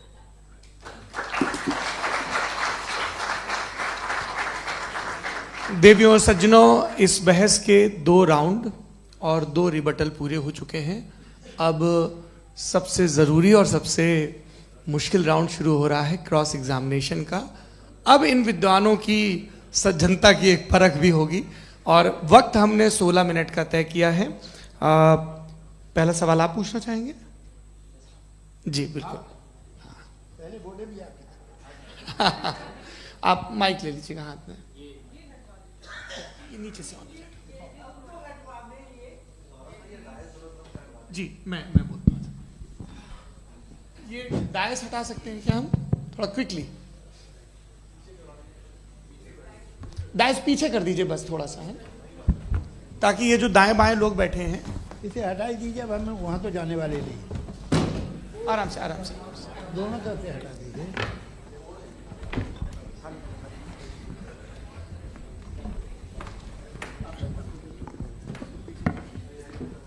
इस बीच आप लोग भी अपने अपने सवाल तैयार कर लें। ये ध्यान रखेंगे कि मैं यहाँ से सवाल लूँगा, आप लोगों को अपना हाथ ऊपर करना है, अपना नाम बताना है और अधिकतम 3 वाक्यों में अपना सवाल पूरा करना है। कई लोग सवाल की जगह भाषण देने लगते हैं, उससे आज बचना है। जी मुफ्ती साहब, पहला सवाल आपका, 16 मिनट हैं, हम दोनों लोगों के सवाल लेंगे। जी जी बहुत शुक्रिया। आपकी जो अभी बात हुई बहुत अहम थी, मैं इसको चाहूँगा कि आगे डिस्कस करूँ, लेकिन चूँकि अभी ये वो सेगमेंट है क्रॉस एग्जामिनेशन, तो सबसे पहला सवाल आपसे ये है कि जो मैं इतनी देर से कॉन्टिंजेंसी आर्ग्यूमेंट आपको बता रहा था, ये अकल से ही बता रहा था हजरत, आप ये बताएं कि आप इन्फिनिट रिग्रेस ऑफ कॉजेस को पॉसिबल मानते हैं या नेसेसरी बीइंग के एग्जिस्टेंस को सही समझते हैं? चूंकि 2 ही ऑप्शन हो सकता है, आप ये बताएं। देखिए, आपको मैं ईमानदारी से बात करूं, एक तो मैं कॉन्टिजेंसी वर्ड ठीक से समझता नहीं, और इस वक्त भी जो आपने अंग्रेजी के अल्फाज इस्तेमाल किए वो ज़रा थोड़े से मुझे डिफ़िकल्ट और कॉम्प्लिकेटेड लगे, तो आप ज़रा सिंपल ज़बान में सवाल कर सकते हैं? बिल्कुल कर सकता हूँ जी। यूनिवर्स की हर चीज कॉन्टिंजेंट होने का मतलब यह है कि वो अपने एग्जिस्टेंस में किसी के ऊपर डिपेंडेंट है। जो भी चीज डिपेंडेंट होगी वो चीज इंडिपेंडेंट नहीं हो सकती, तो उसका कोई ना कोई कॉज होगा। तो अब आप क्या समझते हैं कि ये इन्फिनिट रिग्रेस है, यानी कॉज पर कॉज, कॉज पर कॉज, कॉज पर कॉज, और कभी कोई यानी ये एंडलेसली चलता रहा? क्योंकि अगर ऐसा होगा तो हम तो एग्जिस्टेंस में आते ही नहीं। लॉजिकली ये मुत्तफक अलैह चीज है, मुत्तफक अलैह अग्रीड अपॉन। इस पे हमने एग्री किया था कि मुश्किल शब्द आएगा तो अर्थ बताना पड़ेगा। तो इन्फिनिट रिग्रेस तो पॉसिबल नहीं है, तो कहीं ना कहीं आपको रुकना पड़ेगा ऐसे नेसेसरी बीइंग पर। नहीं, कोई जरूरत नहीं रुकने की। किसने कहा आप रुकना पड़ेगा? आप रुकते हैं खुदा पे, आप नहीं रुकते। आप कहते हैं वो हमेशा से, जब उस वक्त से जब वक्त नहीं था। आप कहाँ रुकते हैं कि अब हुआ था वो? आप नहीं कहते। हम क्यों नहीं मान सकते कि यूनिवर्स जो है और बल्कि मल्टीवर्सेस जो है वो हमेशा से हैं, वो बनती है, बिगड़ती है। एक हमारे यहाँ एक चीज़ है ब्लैक होल, वो समेट लेता है वापस, फिर ब्लास्ट होता है, फिर फैल जाता है। और इसमें हमारी तो खैर कोई औकात ही नहीं है इंसान की। एक छोटे से ज़र्रे पे हम 50-60 साल की उम्र रखते हैं, जो करोड़ों अरबों साल की कायनात है उसमें, और पैदा भी नहायत ही बेहुदा वजह से हुए थे। तो इसमें ये सोचना कि इसकी वजूहात और ये क्यों है, ये डिपेंडेंट है, ये हम देख रहे हैं। क्या मालूम, आप सोचिए कि ये जो फैल रही है कायनात, ये कहाँ फैल रही है, ये कहाँ जा रही है, और ये फैल क्यों रही है? अरे बना ली थी तुमने, रुको भैया, हाँ काफ़ी है। ये फैल क्यों रही है? ये और कौन सी कायनात जिसे मैं दूरबीन से देखता हूँ तो 2 बिलियन लाइट ईयर पे है, उससे मेरा कोई वास्ता ही नहीं है। 2 बिलियन ईयर यानी अगर मैं 80,000 माइल्स पर सेकेंड से चलूँ तो 20 करोड़ साल में वहाँ पहुँच जाऊँगा। इसकी ज़रूरत क्या थी? ये दुनिया, ये कायनात तो इंसान अशरफुल मखलूक़ात के लिए बनाई गई ना। तो ये सब ये टर्म समझ में नहीं आया, इसमें कोई खास समझने वाली बात थी भी नहीं। ये जो अल्टीमेट कहा यह जाता है कि ये जो पूरी यूनिवर्स है, ये जो दुनिया है, ये इंसान के लिए बनाई गई। अच्छा, ये सब इंसान के लिए। क्यों साहब, सही है ना? बिल्कुल, लेकिन इसका ये मतलब नहीं कि किसी चीज के पीछे रीजन आपको नहीं पता तो रीजन नहीं है, इसे कहते हैं नहीं, मुझे नहीं पता, लेकिन मेरी जिम्मेदारी नहीं है। वो बिल्कुल सही कहा था उसने, बर्टन रसल ने, आपने उसे मजाक में टाल दिया कि भाई आप एक दावा कर रहे हैं, मैं क्यों कहूं कि ये गलत है दावा? आप प्रूफ कीजिए, मेरे पे जिम्मेदारी ही नहीं है, मैंने थोड़ी कहा है। आप प्रूफ कीजिए कि ये सही है। आप आर्ग्यूमेंट ऑफ कंटिंजेंसी का जवाब ही नहीं दे रहे हैं। पूछना चाहेंगे? आप सवाल पूछना चाहेंगे मुफ्ती साहब से? क्योंकि ये क्रॉस एग्जामिनेशन का दौर है। आप जैसे पहले बोल रहे थे फेथ को लेके कुछ, मैं ये पूछना चाहूँगा कि खुदा ने जो भी रेवोल्यूशन किए हैं, एक मज़हब के लिए बहुत से मज़हबों में किए हैं, अलग अलग रेवोल्यूशन है। कहीं कुछ एक बातें हैं, कॉन्ट्रडिक्शन भी है आपस में, कहीं कुछ आप कर सकते हैं, कहीं कुछ नहीं कर सकते। ऐसा नहीं है कि सबकी कोड ऑफ मॉरल एक है। तो ये किस्सा क्या है? अब आप ये देखिए कि मुझे कभी कभी लगता है कि ये जो फुटबॉल फाइनल होता है, लाखों लोग होते हैं, फिर वो टीवी कवर कर रही करोड़ों लोग, अगर उसमें खुदा की एक बूमिंग आवाज़ आ जाती, मैं गॉड हूँ, तो सारे लोग अभी सुन लेते और टीवी पे भी सुन लेते, किस्सा खत्म होता। ये इतनी राजदारी क्या है कि तुम सामने कुछ तो सबूत दे दो हमें सॉलिड। ये कह साहब ये यूनिवर्स कैसे बनी, इससे मसला क्या हल होगा? मैं पूछूंगा आपसे खुदा कैसे बना? क्यों नहीं पूछूंगा कैसे बना? बल्कि वो तो कायनात से कहीं ज़्यादा इंटेलिजेंट है, कायनात से कहीं ज़्यादा कॉम्प्लेक्स। जी वो हमेशा से है। आप कहेंगे मैं मान लूँगा। अच्छा, दोयम वो कादिर मुतलक, यानी कादिर मुतलक का मतलब ओमनीपोटेंट, वो जो चाहे कर सकता है। आपको नौकरी दिलवा सकता है, आपकी अच्छी जगह शादी करवा सकता है, आपके पड़ोसी का मुकदमा हरवा सकता है, आपको जिता सकता है, सब काम करता है। थोड़ा सा माइक क्लोज जी। वो इस दुनिया को चला कैसे रहा है? ये दुनिया कैसे चल रही है? आपको इस पर हैरत नहीं होती? या क़यामत के बाद कभी एक जस्टिस होगा, जब ये बच्चा मर चुका होगा, जिसकी धज्जियाँ उड़ गई बम से, इसको इंसाफ मिलेगा तब? अच्छा, अब जवाब दूं? हाँ दीजिए। मैं इसीलिए आप की तरफ। सबसे पहले आपने रेवलेशन और स्क्रिप्चर्स की बात की, इस पे मैं बात कर सकता हूं, लेकिन आज नहीं करूंगा चूंकि वक्त कम है, कभी और इस पे डिस्कस करेंगे। मैं तैयार हूं उस पे भी बात करने के लिए। ये अभी से राउंड 2 की भूमिका तय हो रही है। Does God exist round 2? चूंकि आज गॉड के एग्जिस्टेंस पे बात है तो मैं उसी के रिलेटेड जो है आपके सवालात को एंटरटेन भी करूंगा और मैं भी पूछूंगा। आपने कहा कि आपने साबित ही नहीं किया, जबकि आर्ग्यूमेंट ऑफ कॉन्टिजेंसी बुनियादी आर्ग्यूमेंट है। आप मुझे कॉन्टिजेंसी का मतलब बताइए, आपका मतलब क्या? कॉन्टिजेंसी कॉन्टिजेंसी का मतलब यह हुआ कि हर वो वजूद जो किसी भी चीज का पाबंद है, हर वो वजूद या हर वो चीज जो अपने एग्जिस्टेंस में किसी भी चीज के पाबंद है और उससे बाउंड है, उसको उसकी जरूरत है, उस पर डिपेंड करती है, तो जाहिर सी बात है कि उसका कोई ना कोई कॉज होता है। ये तो अक्ल की बात है। ये आप रीजनिंग की बात करते हैं, मैं वही कर रहा हूं। दूसरी चीज आपने ये बात कही कि इतने बिलियन लाइट ईयर्स दूर है, उसका मेरा क्या लेना देना। फिर मेरे ख्याल से आपको ये नहीं कहना चाहिए I think therefore I am an atheist. आपको सोचना चाहिए, सिर्फ आप एक लिमिटेड दायरे में रहकर नहीं सोचें, बल्कि बाहर निकलकर सोचें। आपने तीसरा सवाल किया, आपने 2-3 सवाल एक साथ। ऐसी बातें ना कीजिए, कुछ लोगों को इतराज हो जाएगा आप पे कि आप कुछ भी सोचिए। ये इजाजत आपको है नहीं, मुझे है।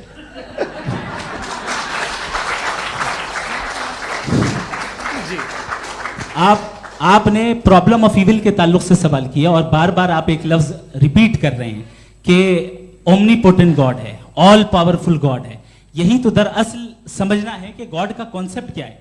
प्रॉब्लम ऑफ इविल जो है, प्रॉब्लम ऑफ इविल दर हकीकत दो असम्पशंस पर कायम है।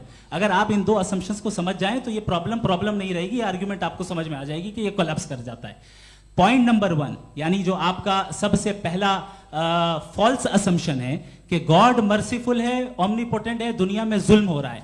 लेकिन आपको ये समझना चाहिए कि हमारे वर्ल्ड व्यू के मुताबिक गॉड सिर्फ ओमनीपोटेंट और सिर्फ मर्सीफुल नहीं है, बल्कि वो ऑल वाइज भी है और वो ऑल नोइंग भी है। उसके हर काम के पीछे हिकमत और विजडम है। ये कोई जरूरी नहीं है कि वो हिकमत और विजडम आपको समझ में आए या मुझे समझ में आए। अगर आप जो समझ रहे हैं उसके मुताबिक आप फैसला कर रहे हैं, ये लिमिटेड पर्सपेक्टिव से आर्ग्यूमेंट है। और इस चीज को हम अपनी दुनिया में, अपने लाइफ में, डेली लाइफ में इस प्रिंसिपल को एक्सेप्ट करते हैं। हम जब किसी डॉक्टर के पास जाते हैं, डॉक्टर के पास जाकर वो अगर उसने हमें कोई दवाई दी है तो हम ये तो नहीं कहते कि जब तक आपके पास जितना नॉलेज और जितना विजडम नहीं है, आपने क्यों ये दवाई दी है, तब तक हम इस चीज को एक्सेप्ट नहीं करेंगे।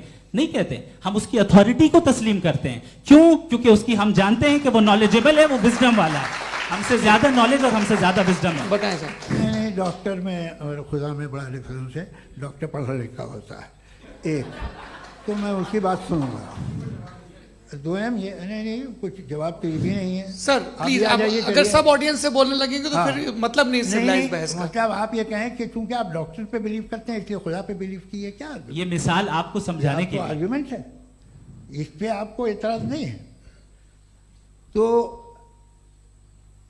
सिंपल बात ये है कि मैं अगर ये यकीन कर लूँ कि एक ओमनीपोटेंट उसकी मसलहत है, ये जो बच्चे मर रहे हैं ये मसलहत है उसकी, मुझे नहीं चाहिए इसकी मसलहत। उसकी मसलहत नहीं, यही तो समझना है, मतलब एक्सपीरियंस।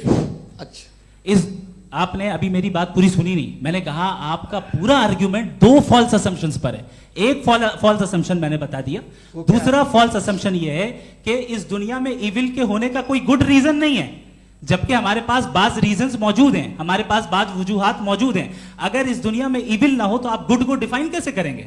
अगर जुल्म ना हो आप इंसाफ को समझेंगे कैसे? अगर तारीकी ना हो तो आप लाइट को समझेंगे कैसे? बहुत अच्छे। अभी और सुन लें, अभी और बाकी है। ये तो बात बहुत पसंद आई साहब मुझे कि जब तक रेप ना हो तब तक औरतों की इज्जत का ख्याल आपने मेरा जवाब पूरा सुना ही नहीं। जब तक के बच्चों का कत्ल ना किया जाए तब तक आपको बच्चों की मासूमियत की इज्जत। आपने पूरा जवाब सुना ही नहीं। क्या बात है, क्या आपने नुक्ता निकाला? आपने पूरा जवाब सुना ही नहीं। आप सुन लें, मेरी बात सुन लें। ये मैंने आपको एक चीज बताई। दूसरी चीज, इस दुनिया में हम आए हैं टेस्ट के लिए, हमारा टेस्ट हो रहा है और हर इंसान का अलग अलग अंदाज में टेस्ट होता है। और इस दुनिया में अगर इविल मौजूद है तो वो इविल जरिया है हमारे अंदर ह्यूमन नोबल क्वालिटीज को डेवलप करने का और अलग अलग फील्ड में प्रोग्रेस करने का। और अगर हमारे अंदर और इस दुनिया में इविल नहीं होता तो बताइए टेस्ट का मतलब क्या होता? अगर मैं अपने स्टूडेंट को एमसीक्यूज दूं और उसमें सिर्फ राइट आंसर लिख कर दे दूं और कहूं तुम्हारा टेस्ट हो गया, ये मीनिंगलेस है। इस दुनिया में अगर हम टेस्ट के लिए आए हैं तो जाहिर है गुड एंड इविल दोनों मौजूद है। तो अगर गुड एंड इविल दोनों मौजूद है तो ये इविल भी खुदा का बनाया हुआ है? जी हाँ, खुदा का बनाया हुआ है। लेकिन अच्छा, चलो अच्छी बात। जी बिल्कुल, तो बिल्कुल खुदा ने बनाया। अभी तो ये है कि जो मेजॉरिटी है दुनिया में वो इविल है, तो ये खुदा एक्चुअली इविल के साइड पे लग रहा है मुझे। बिल्कुल भी मैं बताता हूं। मेजॉरिटी में तो वो है। क्या बात कर रहे हैं भाई आप? मैं बहुत कोई भी जो मुंसिफ होगा, चाहे आपका अपना घर हो जिसके आप सबसे बड़े हैं, चाहे आपकी ऑर्गेनाइजेशन हो जो आप चलाते हैं, वहां पर आप इविल रखेंगे साबित करने को कि बाकी लोग शरीफ हैं। मेरी बात सुन, क्या ये आर्ग्यूमेंट ही गलत है? अगर कि जब तक के कोई इविल नहीं होगा तब तक के शरीफ आदमी शरीफ नहीं लगेगा। अगर एग्जामिनर गलत ऑप्शन दे रहा है तो एग्जामिनर इविल नहीं हो गया, जो गलत ऑप्शन को सेलेक्ट कर रहा है वो फेल होगा। क्रिएटर ने इविल को बनाया है लेकिन वो इविल नहीं है। अच्छा सुनिए मेरी बात, लेट मी कंप्लीट सर। जी जी। क्रिएटर ने इविल को बनाया है टेस्ट के लिए, वो इविल नहीं है। इविल वो होगा जो उसे इख्तियार करेगा। छुरी को बनाने वाला गलत नहीं होता है, छुरी का गलत इस्तेमाल करने वाला गलत होता है। रेप को कैसे गलत इस्तेमाल करते हैं? रेप इंसान के फ्री विल का नतीजा है। ये रेप कैसे गलत इस्तेमाल होता है? ये मुझे अब सुन लें, अब सुन लें। गलत इस्तेमाल होता है। हाँ मैं बता रहा हूँ ना, कैसे गलत? मैं बता रहा हूँ कि जो इविल इस दुनिया में मौजूद है उसके कई सारे तरीके हैं। एक तरीका इंसान का अपना फ्री विल है। अब अगर कोई रेपिस्ट रेप कर रहा है तो इसका गॉड का कसूर नहीं है, वो अपने फ्री विल का गलत इस्तेमाल कर रहा है, उसको सजा मिलनी चाहिए। अच्छा। और उसी के लिए जहन्नम बनाई गई है। ये फ्री विल का भी बड़ा चक्कर। आप जब कोई बुरा काम करते हैं या कोई बुराई होती है तो ये कहा जाता है कि ये फ्री विल है। 7 billion free wills are moving on this planet. 7 billion free will. और एक आदमी अपनी फ्री विल से मुझे कत्ल कर दे तो मैं खुदा की मर्जी से मरा हूं कि इसकी फ्री विल की वजह से? मेरी मौत खुदा के हाथ है या ये फ्री विल वाले के हाथ है? खुदा ने फ्री विल का निजाम बनाया है और उस निजाम का गलत इस्तेमाल करके कोई आपको मार रहा है, इस्तेमाल करके मेरा कत्ल कर देता है। अब मेरी मौत का जिम्मेदार कौन है? वो इंसान जिम्मेदार है। वो इंसान। जी। तो ये कहना कि और उसको सजा मिलेगी। तो अब आप आगे चलिए कि ये तय करना कि अल्लाह ही या खुदा, सॉरी अल्लाह ने, खुदा ही जिंदगी देता है, खुदा ही मौत देता है, ये गलत है। बिल्कुल गलत नहीं है। हाँ, नहीं, निजाम उसी ने बनाया फ्री विल का। निजाम मौत और हयात का उसी ने बनाया। You are contradicting yourself. अभी आपने कहा कि एक आदमी ने फ्री विल से आपको मार दिया, इसमें उसे फ्री विल दी गई थी, उसने गलत इस्तेमाल किया। 7 billion free wills are moving on this planet और आप चाह रहे हैं कि मैं सिर्फ खुदा का ध्यान करूं। ये 7 बिलियन फ्री विल्स को मुझे लुक आफ्टर करना पड़ेगा कि नहीं? ये तो तबाहियां कर रही हैं और तबाहियां ज्यादा हो रही हैं। बिल्कुल। तो अगर आप बताएं अगर खुदा नहीं है फॉर एग्जाम्पल, तो आप इविल को कैसे डिसाइड करेंगे? यानी how can you define evil objectively without God? देखिए, दुनिया में 2 तरह के जानवर हैं। एक जो अकेले रहते हैं जंगल में और एक जो ग्रुप्स में रहते हैं। ग्रुप में जो भी रहेगा, चाहे वो आपका फाउंडेशन हो, चाहे कोई क्लब हो, चाहे कोई पॉलिटिकल पार्टी हो, चाहे कोई यूनिट हो, उसमें आपको इंटरैक्ट करने के रूल बनाने पड़ेंगे। यानी लोग तय करेंगे। लोग तय करेंगे। अगर लोगों ने ये तय किया कि किसी का रेप करना सही है, आप जस्टिफाई करेंगे? नहीं, आपका फाउंडेशन तो ये हो गया ना कि लोग ही विल डिसाइड करेंगे। नहीं,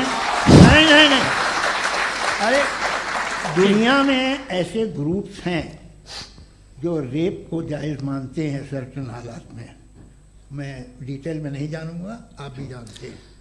ये जो आईसिस वाले थे, इन्होंने क्या किया था, तो उन्होंने क्या किया उसका खुदा से कोई ताल्लुक नहीं है सर। मैंने सिंपल सवाल किया कि इविल को आप डिफाइन करते कैसे हैं? आगे वापस आइए जी। आप साथ में तभी रह सकते हैं जब कुछ आप ऐसे उसूल डेवलप करें जिसमें हर एक का बेसिक तहफ़्फ़ुज़, हर एक का बेसिक राइट हो और हर एक को कोई आराम मिले।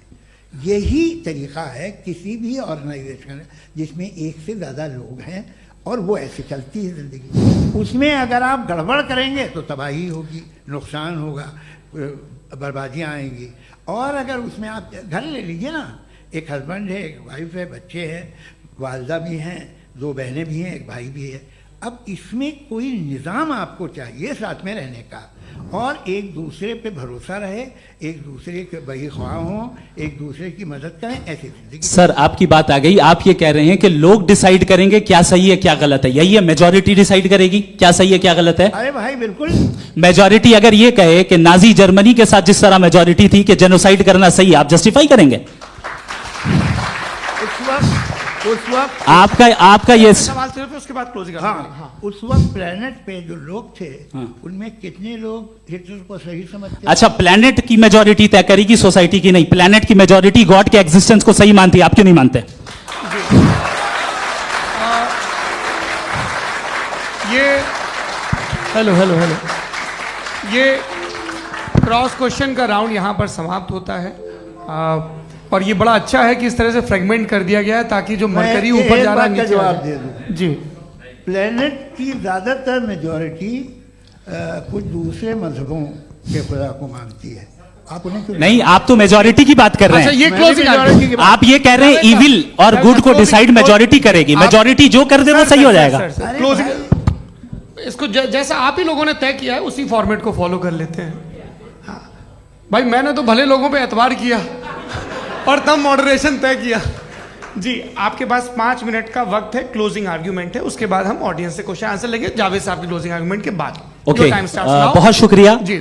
हमारा जो टॉपिक है डज गॉड एग्जिस्ट, मैं इस पे इतने एकेडमिक तैयारी करके आया था। मुझे था कि मैंने सोचा था कि कई सारे मैं आर्ग्यूमेंट्स दूंगा, लेकिन वक्त की भी किल्लत और जावेद साहब बार बार इधर उधर चले जा रहे थे तो उसको भी थोड़ा एंटरटेन करना पड़ गया। डज गॉड एग्जिस्ट पे मैं एक ही आर्ग्यूमेंट दे पाया, आर्ग्यूमेंट्स बहुत हैं और डेफिनेटिव आर्ग्यूमेंट्स हैं, और मेरे आर्ग्यूमेंट को किसी एक राउंड में भी इन्होंने एंटरटेन नहीं किया और रेफ्यूट नहीं किया, एक राउंड में भी नहीं, एक राउंड में भी नहीं।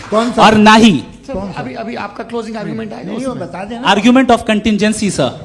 अरे मैं आपसे कई बार कह चुका हूं कंटीजेंसी का मतलब अब मैं कैसे समझाऊं आपको आपस में? हाँ, आप और कितने आसानी से समझाऊं मैं, मुझे तो नहीं समझ में आ रहा है।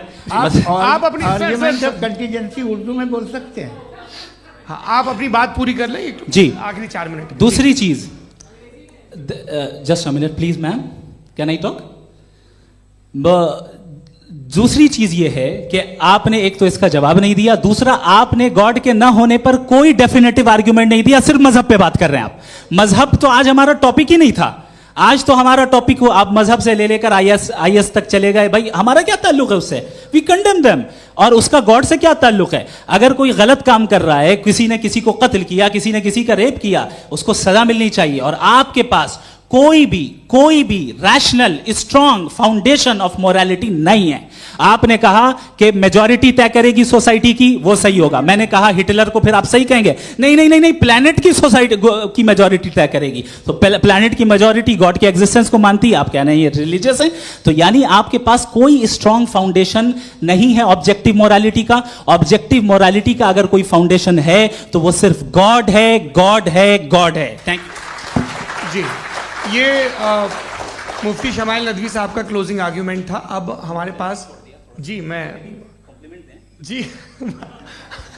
ये बड़ा अच्छा है कि दोनों लोगों को मॉडरेटर से शिकायत भी और बोल रहे भाई हमारी शाबाशी भी तो करते चलो। अब मेरी बात जी, आपके पास जावेद अख्तर साहब 5 मिनट का वक्त है, ये आपका क्लोजिंग आर्ग्यूमेंट है, टाइम रीसेट कर दें जी। देखिए, बहुत सारी बातें हैं। गॉड का डेफिनेशन दुनिया के किसी भी रिलीजन में है कि वो ओमनीपोटेंट है, ओमनीप्रेजेंट है, he is just, he is kind, he loves you and so on. मैं जब दुनिया देखता हूँ तो मुझे कोई ऐसा सुप्रीम पावर यहाँ दिखाई नहीं देती है जो इंसान की बहबूदी के लिए कुछ कर रही हो, कमज़ोर को बचा रही हो, मदद कर रही हो, जालिम को पीछे हटा रही हो। मैं नहीं देखा, तारीख़ में नहीं। एक तो अगर है और ये देख रहा है तमाशा, तो उसका होना न होना बराबर है। दोयम ये कि ये जो है, जब आप ये कहते हैं कि कायनात जिसकी कंटीजेंसी है, मैं देखिए वो लफ्ज़ इस्तेमाल किया मैं, तो ये कैसे हो सकती है भाई? और फौरन आप सरेंडर कर देते हैं कि जाहिर है कि इसका बनाने वाला तो इससे 10,000 गुना ज़्यादा कॉम्प्लिकेटेड होगा। उस पर आपके होने पे कोई इतराज़ नहीं है। उसे वो टाइमलेस है, वो पहले से था, टाइम तो बहुत बाद में आया। ये सब आप मानने को तैयार है जिसका आपके पास कोई सबूत नहीं, आपके पास कोई रीज़न नहीं है। आपकी तारीख क्या है मजहबों की? बिलीफ की, जो खुदाओं का बिलीफ है, ये कॉन्स्टेंटली गलत साबित होता रहा है। मतलब आप कहें कि अरिस्टोटल के ज़माने में तो सब जाहिल थे, वो भी इतने ही यकीन से खुदा पे यकीन रखते थे, जो अब नहीं रहा। ये भी नहीं रहेगा, आप लिख लीजिए। और इसके आसार आपको दुनिया में दिखाई देना शुरू हो चुके हैं।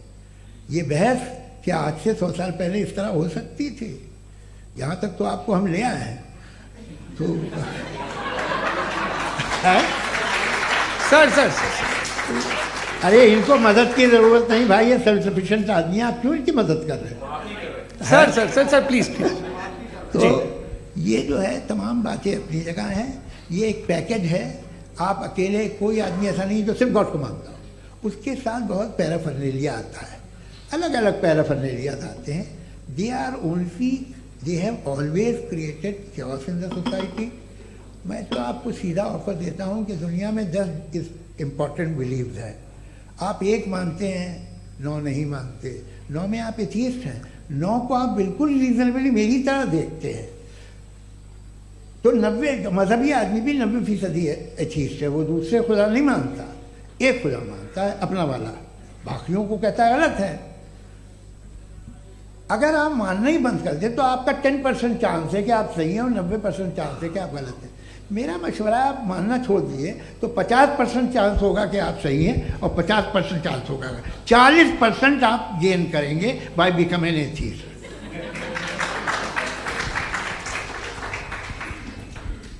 ये एक फरसूदा ख्याल है ये ख़त्म हो रहा है। हो सकता है मेरी ज़िंदगी में ना हो, लेकिन ये हो जाएगा।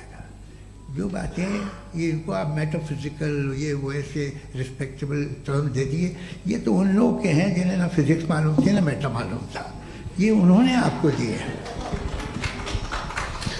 जी बहुत शुक्रिया आप दोनों लोगों का। और अब इस बातचीत का आखिरी राउंड शुरू होगा, डज गॉड एग्जिस्ट की ये बहस मुफ्ती शमाइल नदवी और जावेद अख्तर साहब के बीच। आप लोग अपने अपने हाथ ऊपर करेंगे, मैं यहाँ से तय करूँगा। और माइक हमारे पास है क्या? एक ही माइक है ऑडियंस के लिए? 2 माइक है, एक इस तरफ एक इस तरफ, ठीक है। तो जी सबसे पहले हमारी सहयोगी हैं मारिया शकील जी, पूछिए सवाल। थोड़ा सा रुकेंगे ताकि कैमरे का फ्रेम आप पर आ जाए, आपकी तो प्रैक्टिस है टीवी की। जी नदवी साहब, मैं खुदा को मानती हूँ, पहले मैं इसी प्रमाइस से शुरू कर रही हूँ और ये बता रही हूँ आपको, मैं मानती हूँ।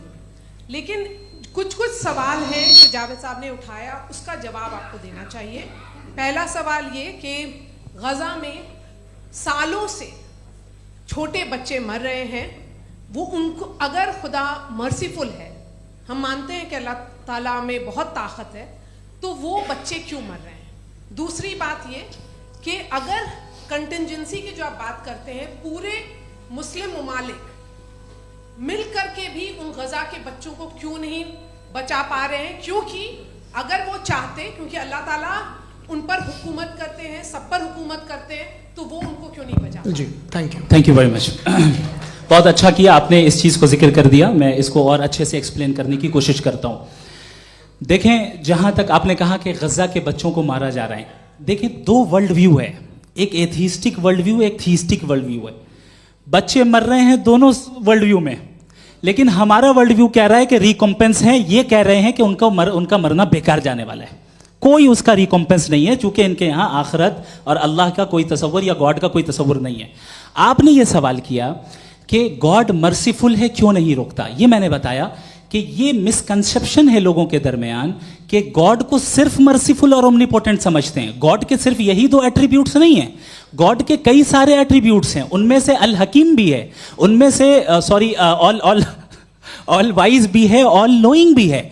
लिहाजा अगर इस दुनिया में किसी को तकलीफ आ रही है और गॉड उसको नहीं रोक रहा है, वो इसलिए नहीं रोक रहा है चूंकि इंसानों को फ्री विल दिया गया है। ठीक इसी तरीके से अगर एक डॉक्टर किसी छोटे बच्चे को इंजेक्शन लगा रहा है, उसे तकलीफ पहुंच रही है, उसके लिमिटेड पर्सपेक्टिव के एतबार से यह गलत हो रहा है और डॉक्टर बुरा है। लेकिन जब आप ब्रॉडर पिक्चर को देखेंगी, आपके और हमारे पास सिर्फ एक पिक्सल है, हमें इतना नजर आ रहा है कि गजा में कत्ल हो रहा है, लेकिन इसके पीछे कितना रिकॉम्पेंस उनको मिलने वाला है, पूरा पिक्चर गॉड के पास है। तो एक पिक्सल से आप पूरे पिक्चर को कभी भी जज नहीं कर सकती। आप इसमें कुछ जोड़ना चाहेंगे?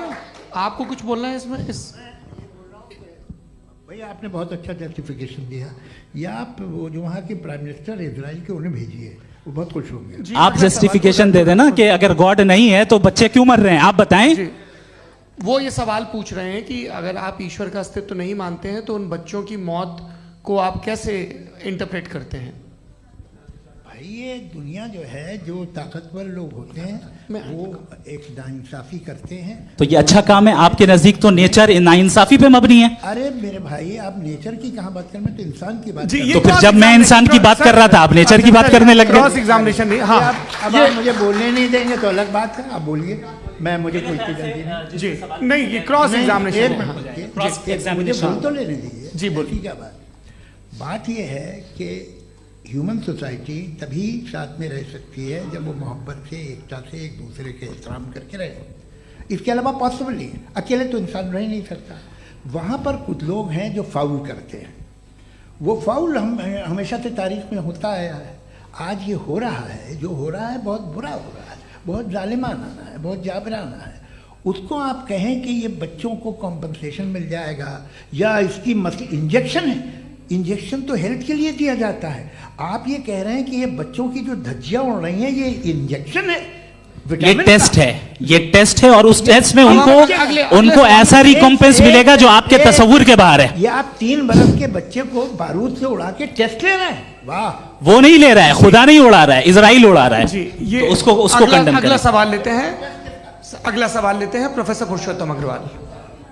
मुफ्ती साहब, एक निवेदन आपसे है कि कम से कम थोड़ा सा माइक क्लोज एक रिलीजियस और फिलोसफिकल कर मैम प्लीज। एक रिलीजियस और फिलोसफिकल ट्रेडिशन है जो ब्रह्मांड को यानी यूनिवर्स को ही अंतिम मानती है। सर्वम खलु इदम ब्रह्मम, this is Chandogya Upanishad and it completely rules out the existence और नेसेसिटी, आपके शब्दों में necessity of a creator. The creation itself is the creator. तो एक मिनट प्लीज। दूसरा जो सवाल आपने अभी जो आप बार बार कह रहे हैं कि भगवान विद्वान भी है, वाइज, सब जानने वाला, तो अगर विजडम में दुनिया भर के पापों और अत्याचारों को बर्दाश्त करना शामिल है तो फिर इसका मतलब ये हुआ कि अगर मैं फ्री विल से उसको अपोज करता हूं तो ईश्वर की विजडम और मेरी फ्री विल में कॉन्ट्राडिक्शन है। Because when I am opposing whatever is happening in Gaza, then I am opposing the God's will और गॉड्स विजडम। जवाब लेते हैं तो गॉड की विजडम में, एक मिनट सर प्लीज सर, ये एक जुमला, गॉड की विजडम है कि गाजा में जो कुछ हो रहा है वो हो रहा है, मैं उसका अपोज कर रहा हूं तो मैं गॉड की विजडम के खिलाफ जा रहा हूं। एक सवाल। दूसरा ये नहीं आपने दो ऑलरेडी। सर आप और सवाल कर लें लेकिन मुझे दो जवाब दे। सर, पहले आपने ये कहा, सुनिए मेरी बात सुनिए। भाई इजराइल के गॉड के मुताबिक तुम्हारा ठीक हो रहा है ना? नहीं हो रहा है, ठीक नहीं हो रहा है। मैं बता रहा हूँ क्या हो रहा है। आप तशरीफ रखिए, मैं बता रहा हूँ क्या हो रहा है। Let me complete please. एक सेकंड गाइस, एक सेकंड। ये देखिए ऐसा है कि ये सब बड़ा आपस में विचार विमर्श के बाद ये तय हुआ था कि कुछ नियम बना लिए जाएं ताकि एक टाइम बाउंड बातचीत चले। और भाई साहब आप बड़ा जरूरी काम कर रहे हैं लेकिन कैमरे के फ्रेम में आके उस काम को गड़बड़ कर दे रहे हैं। ठीक है गुरु, अब मेरे को कहीं का गुस्सा कहीं निकालना था, सॉरी। नहीं कोई गुस्सा नहीं है जी। तो प्रोफेसर ने सवाल पूछे, आप उनके जवाब दें और थोड़ा ये सब लोग थोड़ा ख्याल रखें भाई, सवाल संक्षिप्त रखें जी। आपने दो सवाल किया। सबसे पहला ये कहा कि हमारे पास ये कॉन्सेप्ट है कि ये यूनिवर्स खुद नेसेसरी बीइंग है, creation itself is the creator. How irrational is this कि मैं एग्जिस्ट करूंगा बाद में लेकिन अभी एग्जिस्ट कर भी रहा हूं, यानी एक ही टाइम में एग्जिस्ट भी कर रहे हैं नहीं भी कर रहे हैं। This is not true.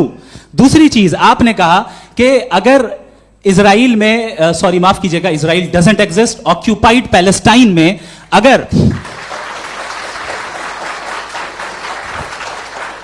अगर ऑक्यूपाइड पैलेस्टाइन में बच्चों को मारा जा रहा है फ्री विल की वजह से और गॉड नहीं रोक रहा, ये कॉन्ट्राडिक्शन है। ये बताइए कि एक एग्जाम में एक बच्चा गलत आंसर लिख रहा है, सुनिए, एग्जामिनर चाहे तो रोक सकता है, क्यों नहीं रोक रहा है? ये कॉन्ट्राडिक्शन है, ये कॉन्ट्राडिक्शन नहीं है। माइक नहीं सर, ये आपस में ये क्या आपका सवाल?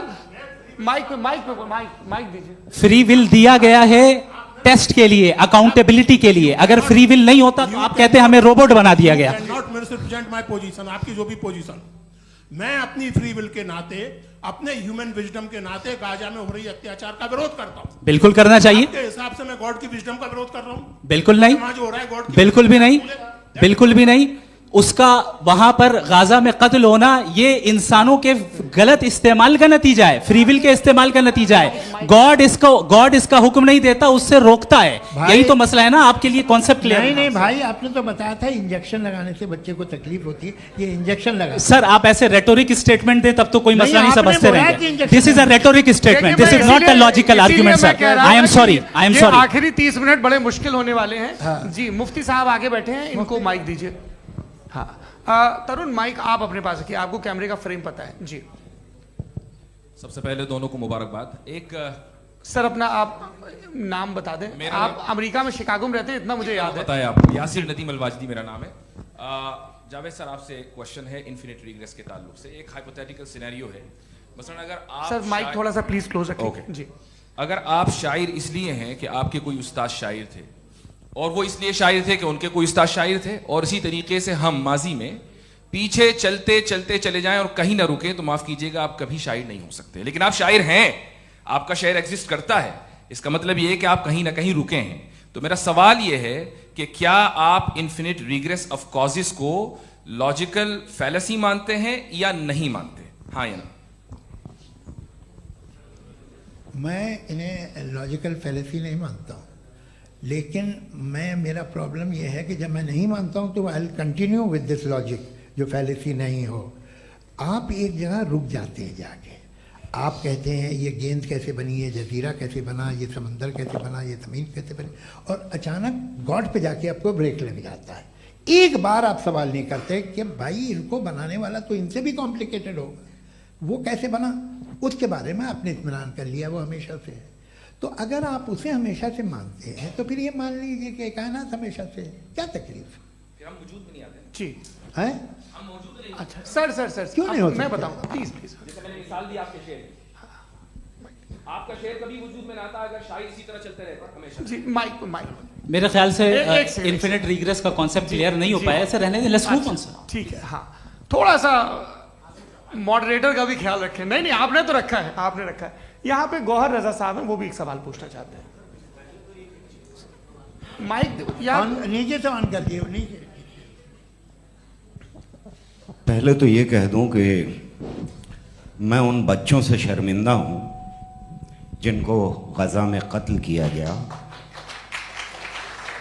क्योंकि हमारे होते हुए कत्ल किया गया। लेकिन उससे ज़्यादा शर्मिंदगी इस बात से हुई कि मुझे लगा कि मुफ्ती साहब उसको जस्टिफाई कर रहे हैं।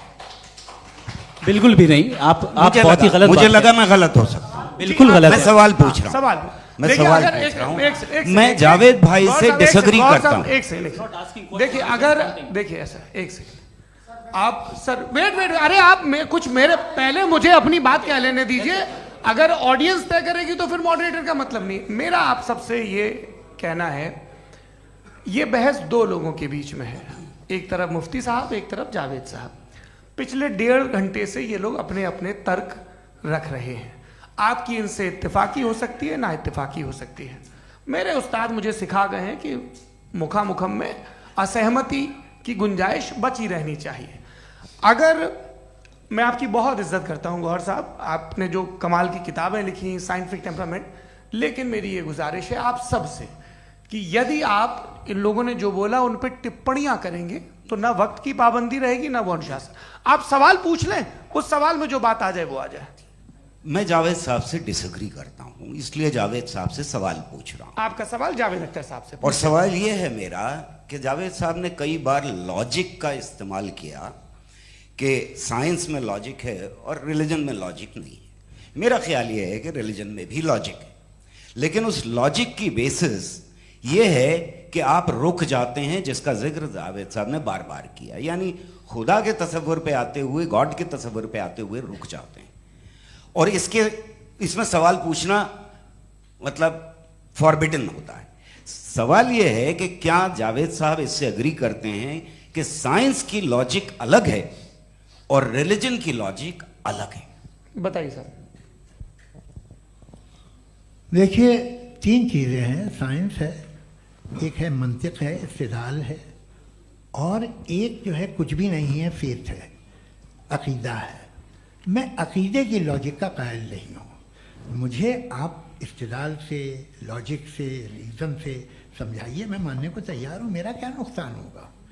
लेकिन ये कि अकीदे पे मैं नहीं जा सकता हूँ। अकीदे का मतलब है कि तुम ये मान लो, सवाल ना करो, ये नहीं। आप सारी बातें करके, बड़ी साइंटिफिक बातें करके एक जगह जाके खुदा के हुदूद पे रुक जाते हैं, सरेंडर कर देते हैं। मैं सरेंडर करने को तैयार नहीं। That's all. जी, ये आगे सर बैठे हुए हैं, इनको माइक दीजिए। भाई वो आप पूछना चाह रहे थे ना भाई? हाँ, नहीं मैं ये थैंक यू जी। आपका नाम? आसिम इफ्तिखार।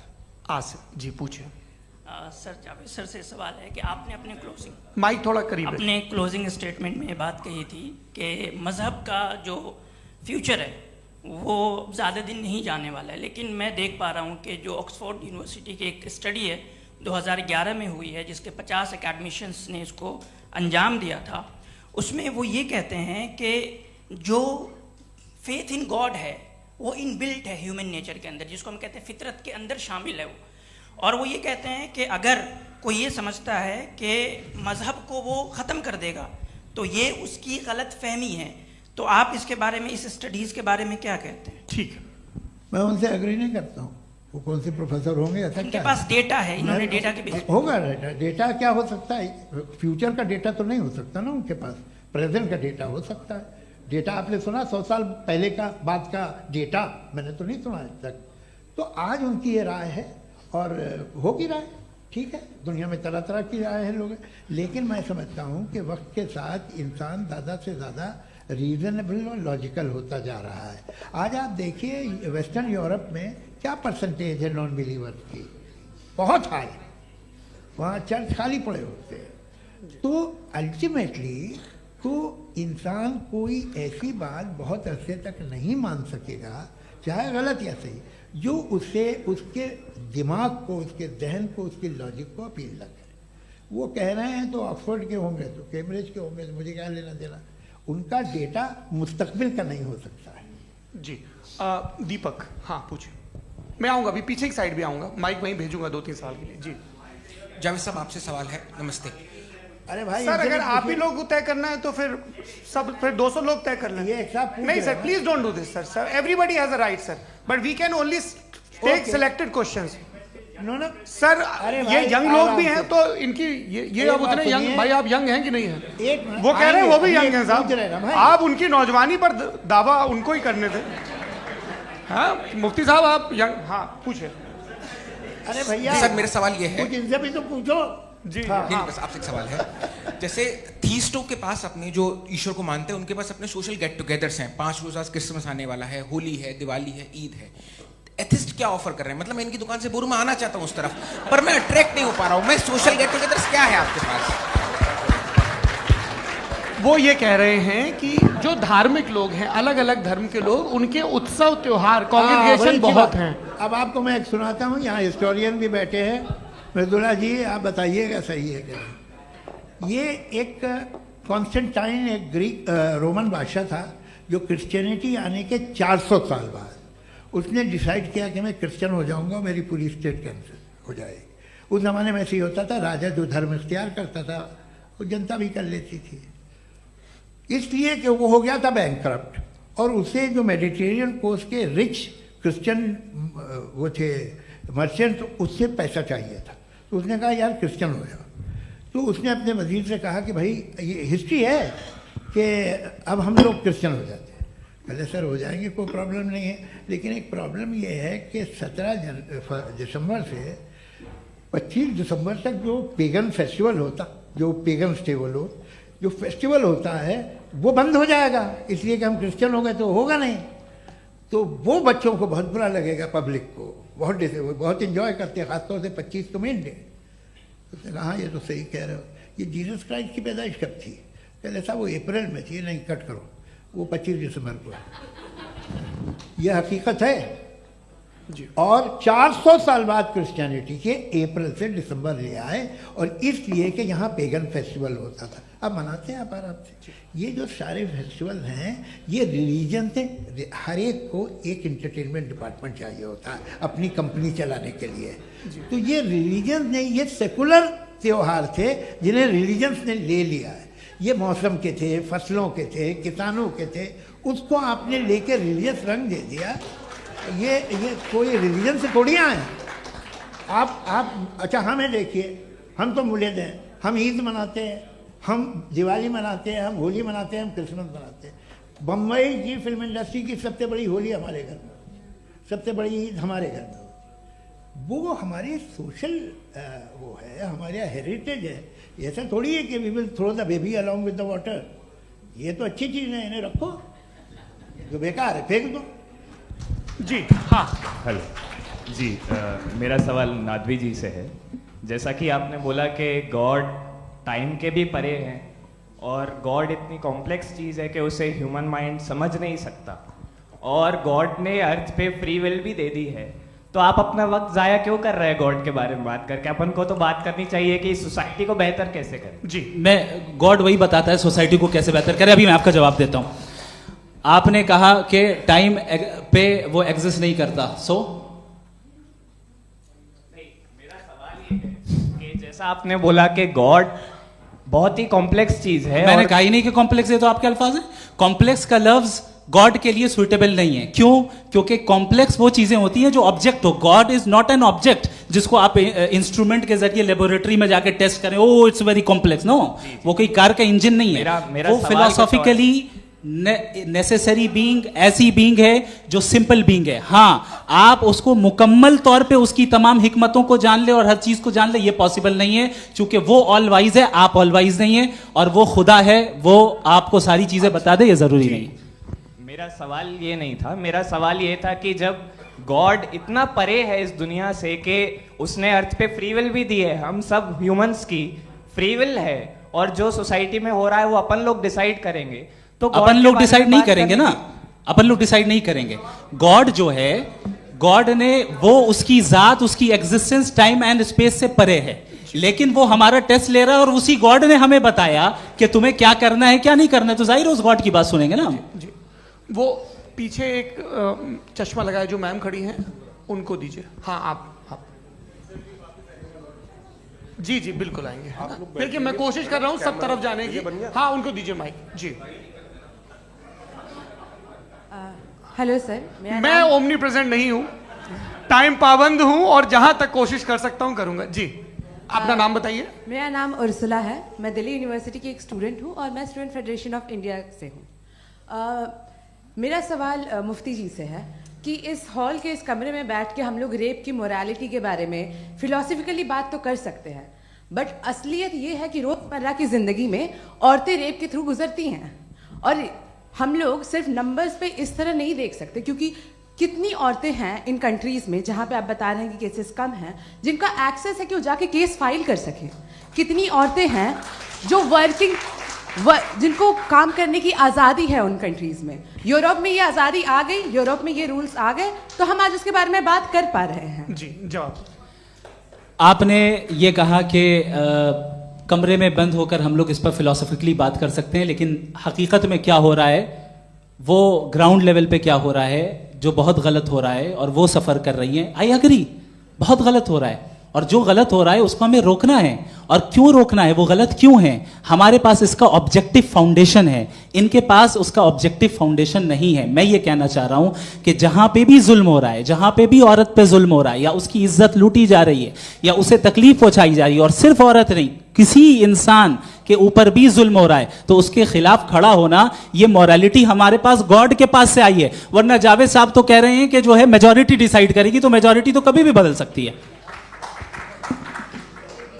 क्या आप ये थोड़ी सी आपको गलतफहमी है। मैं अगर मेरे जुमले से ये मदना निकला या मैंने कहा, तो ये जुमला मैं वापस लेता हूँ, ये मेरा मतलब ही नहीं था कि मेजॉरिटी डिसाइड करेगी। मेजॉरिटी डिसाइड करे तो दुनिया में बड़ी, वैसे आपने कहा था ये जुमला। अच्छा, हो मैं मान रहा हूँ, बाद में रिकैप कर लेंगे। अरे एक सेकंड, मैं अपनी एक्सप्लेनेशन दे रहा हूँ।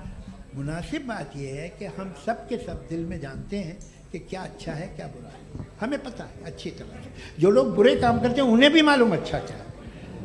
यही तो सवाल था हजरत कि फिर ये मोरालिटी आई कहाँ से? Cross examination. हाँ जी, हाँ, मोरालिटी साथ रहने की डिजायर से आई, यानी साथ रहकर जो कुछ कह दे, जो कुछ कर दे, वो हो जाएगा। नहीं नहीं, तो आप कायदे से रह ही कर सकते हैं जब तक लोगों में मोरालिटी हो, वरना क्यास हो जाएगा। ये आपको कैसे पता? जी, हमने देखा ना, जहाँ मोरालिटी का क्यास हो गया, हम देखते हैं। कहाँ पे देखते भाई? दुनिया में। आप जो कह रहे हैं, आप कहीं पे अगर गलत हो रहा है तो उसको आप गलत देखिए।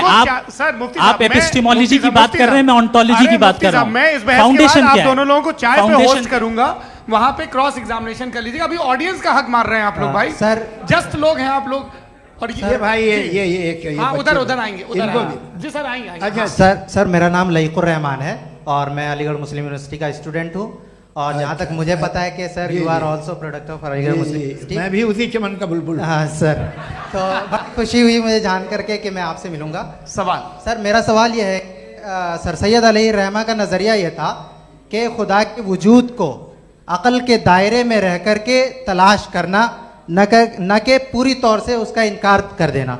Sir how will you define it? नहीं, तो ये तो आप इन्हें बताइए। ये सवाल आपसे खुदा का वजूद साबित कर रहे हैं, तो सर आपने इनकार कर रखा है, इस वजह से मेरा क्वेश्चन उन्होंने यही सर से एक सेकंड, सर सैयद ने यही कहा ना कि अक्ल से आप खुदा के वजूद को साबित नहीं कर सकते, यही कहा ना भाई। वो उन्होंने कहा कर सकते हैं और वो कर दिया गया आज। वो फोन तलाश करना या साबित करना अक्ल से नहीं हो सकता। अरे सवाल तो सुन लीजिए जी। अक्ल से नहीं हो सकता है, यही कहा ना आपने। अक्ल से हो सकता है, अरे वो यही कह रहे हैं भाई, आप बता रहे हो सकता है, वो तो कुछ और। आप अगर सर देखो नौजवान फोन ले लो, वो इतनी कमाल की यूनिवर्सिटी है। अरे भाई दे दो ना जरा, एक मिनट दे दो भाई, मेरी बात सुनो, माइक पे बोलो ताकि जो लाखों लोग देख रहे हैं। माइक दे दो ना। अरे देंगे ना माइक, तुम ठहरो तो। हाँ सर, मेरा सवाल ये था कि सर सैयद अलैहि रहमा का एक नजरिया था अपना कि खुदा का जो वजूद है उसको अकल के दायरे में रह करके तलाश करना है, न कि पूरे तौर से इनकार कर देना है। ये उनका कॉन्सेप्ट था। लेकिन मेरा सवाल यह है कि आप इसको कैसे डिफाइन करते हैं, एक्सप्लेन कैसे करेंगे, मैं आपसे जानना चाहता हूँ, क्योंकि you are the product of Aligarh Muslim University. मुझे अकल के दायरे में रख के मैंने बहुत तलाश की, मुझे मिला नहीं। हाँ ये इधर वो चश्मा लगाए जो, हाँ उनको दे दीजिए। जी जी फटाफट पूछिए, बस 5 मिनट है, 5 मिनट में खत्म हो रहा है। हाँ अस्सलाम वालेकुम मुफ्ती साहब, एंड मेरा सवाल जावेद अख्तर साहब से। क्या नाम है आपका? अरे भैया सब मुझे पूछ रहे हो।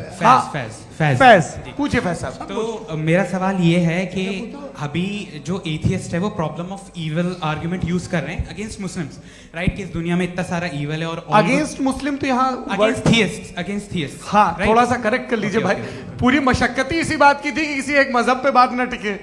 जी, तो बेसिकली ये आर्ग्यूमेंट ऐसा है कि इस दुनिया में इतना ज़्यादा ईवल एग्जिस्ट करता है और अगर एक ऑल गुड गॉड है तो वो रोकता क्यों नहीं है? लेकिन इस सवाल में एक हिडन अजम्पशन ये है कि इस दुनिया में ईवल एग्जिस्ट करता है। अब एथियस्ट ये कैसे ऑन्टोलॉजिकली प्रूव कर सकते हैं कि इस दुनिया में ईवल एग्जिस्ट करता है? मैं आपको बताता हूँ, थोड़ा सा समझा। नहीं सर, हम लोग इनको सुनिए। नहीं please don't do that. I want to explain ontologically. नहीं हम समझ गए सर, इनको अब जवाब देने दीजिए। अच्छा सवाल पूछ लो। मैं अभी तक क्या था वो मैं थोड़ा सा ऐड ऑन कर लेता हूँ। तुम गुरु, तो हम जब इसका राउंड 13 करेंगे ना तब तुमको स्टेज पे बिठाएंगे। जी तो हाँ जल्दी से। तो देखिए एथियज्म के हिसाब से सब कुछ रैंडमली बन गया है, सब कुछ एटम्स और मॉलिक्यूल्स है। एक पत्थर में और मुझ में सिर्फ इतना फर्क है कि हम लोग एटम्स और मॉलिक्यूल्स का अलग अलग रीअरेंजमेंट है। अब एक पत्थर को कोई इंसान तलवार से 2 टुकड़ों में काट दे या मुझे, according to atheism it is same. There is no evil and good according to atheism. जी अच्छा, फैज साहब का सवाल ये है कि हाँ कोशिश भी करते तो इससे गलत सवाल नहीं कर पाते। एक लाइफ फॉर्म है और लाइफ फॉर्म में फीलिंग्स हैं, मतलब लाइफ फॉर्म सुनता है, देखता है, टेस्ट कर सकता है, फील कर सकता है। तो उसकी ये जो क्वालिटी इस बबल में आ गई है वो जानवर में भी है, इंसान में भी है। तो जाहिर है कि उसे कोई तकलीफ पहुंचेगी, तो चूंकि उसके पास वो सेंसिटिविटी है तो मैं करेगा। पत्थर में वो सेंसिटिविटी नहीं है। तो ये क्या सवाल हुआ कि अगर पत्थर को काटा तो पत्थर को तकलीफ नहीं होती, तो आपको काटे तो आपको क्यों तकलीफ हो? बैठ जाइए। जी हाँ अगला सवाल। हाँ पूछे जी जावेद अख्तर साहब। अरे भैया सब आप लोग मुफ्ती साहब को छोड़ रहे हैं, मेरे ही पीछे पड़े हैं क्या? फिर चलो बोलो भाई। You asked how God can exist when children die in Gaza. Huh? You asked how God can exist when children die in Gaza, and you also mentioned the rise of atheism in Europe. But the same events also are leading many atheists and non-believers to turn towards faith. How do you interpret this contradiction, where suffering pushes some away from God, yet brings others closer to belief? आपको एक बात बताऊं, दुनिया perfect तो कहीं भी नहीं है, हर जगह कुछ खामियां हैं। बेटा एक मिनट, मैं आप ही को कहेंगे, देखो वो तो कुछ खामियां, कमज़ोरियां, खराबियां सब जगह है। लेकिन अगर देखोगे ईमानदारी से कि दुनिया सबसे ज़्यादा महज़ब कहाँ है, एक आम शहरी को कहाँ हुकूक हासिल हैं, वो बोल सकता है, अपनी मर्ज़ी से काम कर सकता है, अपनी मर्ज़ी से राय दे सकता है, हुकूमत के ख़िलाफ़ बोल सकता है, बरसरे इक़्तिदार लोगों के बारे में बोल सकता है, सरमायादारों के ख़िलाफ़ बोल सकता है। तो आपको ये स्कैंडिनेवियन कंट्रीज़ में मिलेगा, वेस्टर्न यूरोप में मिलेगा। मैं नहीं कह रहा वो परफेक्ट है, बिल्कुल नहीं, वहाँ बहुत ख़राबियाँ भी हैं, परफेक्ट तो कोई। लेकिन जिन जिन मुल्कों में, लैटिन अमेरिका देखो, गल्फ देखो, वहाँ पर आपको ये ज़रूर है कि रेप नहीं होते होंगे। रेप की ज़रूरत क्या है भाई? उसको तो ख़रीद लो, घर में रखो, सड़क पर रेप करने की क्या ज़रूरत है? मगर सुनिए, मगर हकीकत ये है कि वहाँ शख्सी आज़ादी राय देने की, बोलने की नहीं है। जी ये एक आखिरी सवाल मुफ्ती साहब से। हाँ मैम, इनको माइक दीजिए। शुक्रिया। मेरा नाम मनीषा है, मैं हरियाणा से आई हूँ।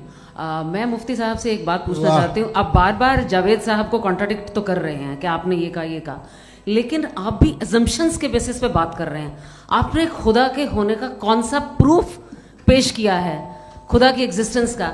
अब इस सवाल को अलग रहने दीजिए, कौन एथीस्ट है कौन नहीं है। और दूसरी बात जो आपने एक छोटी सी कही थी कि ये फ्री विल का इस्तेमाल करता है इंसान अपनी, लेकिन इस फ्री विल का इस्तेमाल में मतलब खुदा ने ये दे दी सबको ये इजाजत कि वो कितना घिनौनापन और कितने ज्यादा खराब से खराब तरीके इस्तेमाल कर सकते हैं। जवाब सुनते जी। आप फ्री विल को मानती है ना, या अब कहती है कि फ्री विल नहीं है ना? मानती है ना?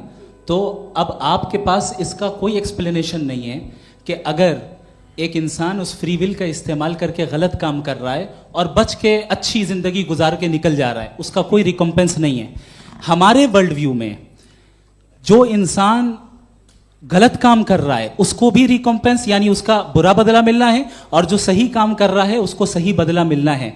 लिहाजा जो फ्री विल है वो इस तरीके से है कि एक लिमिटेड टाइम तक खुदा ने मोहलत दी है। ऐसे नहीं कि छूट दे दी, जो करना है करते रहो हमेशा। वक्त आएगा जब एग्जाम का टाइम खत्म होगा तब रिजल्ट आएगा। दौराने एग्जाम जबरदस्ती आपको नहीं बताया जाएगा। अरे भाई एक सेकंड, जी एक सवाल मुफ्ती साहब से मेरा, मुफ्ती साहब से जी हाँ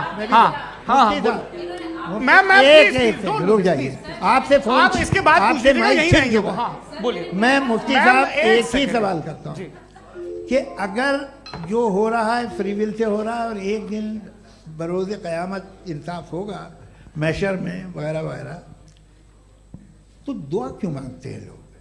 दुआ मांगते हैं इसके मतलब है अभी भी उसने ये डिपार्टमेंट रखा है कि मैं रोजमर्रा की जिंदगी में बिल्कुल बिल्कुल ही कैन। तो तुम कैन हो, तुम मुझे नौकरी दिला देते हो, मेरे बेटे को ग्रीन कार्ड दिला देते हो, और 45,000 बच्चे मरते उन्हें रोकते नहीं हो। नहीं तो क्या आप ये कह रहे हैं कि इस दुनिया में जालिमों को कभी पकड़ ही नहीं होती है? अरे जो भी पकड़ होगी वो बच्चे रोते हैं। बिल्कुल देखिए, मैंने अपने ओपनिंग स्टेटमेंट में यही कहा था कि जनाब जावेद साहब सिर्फ इमोशनल आर्गुमेंट देंगे। This is an emotional argument. ये छोटे मोटे इसके पीछे का रीजन मैंने बताया क्या है, इसके पीछे का विजडम क्या है मैंने बताया। मंच से आप लोगों को सज्जनों इसलिए कह रहा हूं ताकि थोड़ा सा आपके कॉन्शियंस पे जोर रहे कि आपको ऑर्डर बचा के रखना है। वक्त तय हुआ था, ये वक्त पूरा हुआ, आपने इतने धैर्यपूर्वक सुना, मैं आप सबका बहुत बहुत शुक्रगुजार हूं। यदि इन दोनों विद्वानों की इच्छा होगी तो कभी हम इस बातचीत का राउंड 2, राउंड 3, यही तो देखिए खूबी है इंसान की कि बहस मुबाहसे में वो पड़ा रहता है। आप लोगों ने बड़े धैर्य का परिचय दिया, बहुत बहुत शुक्रिया। इसी के साथ ये बातचीत यहाँ पे समाप्त होती है। आप लोग को मैं एक बात बता दूं, ये सारी बहस हो गई, अब मुफ्ती साहब और बड़े मुफ्ती साहब इन के साथ मैं खाना खाने वाला हूँ। अच्छा।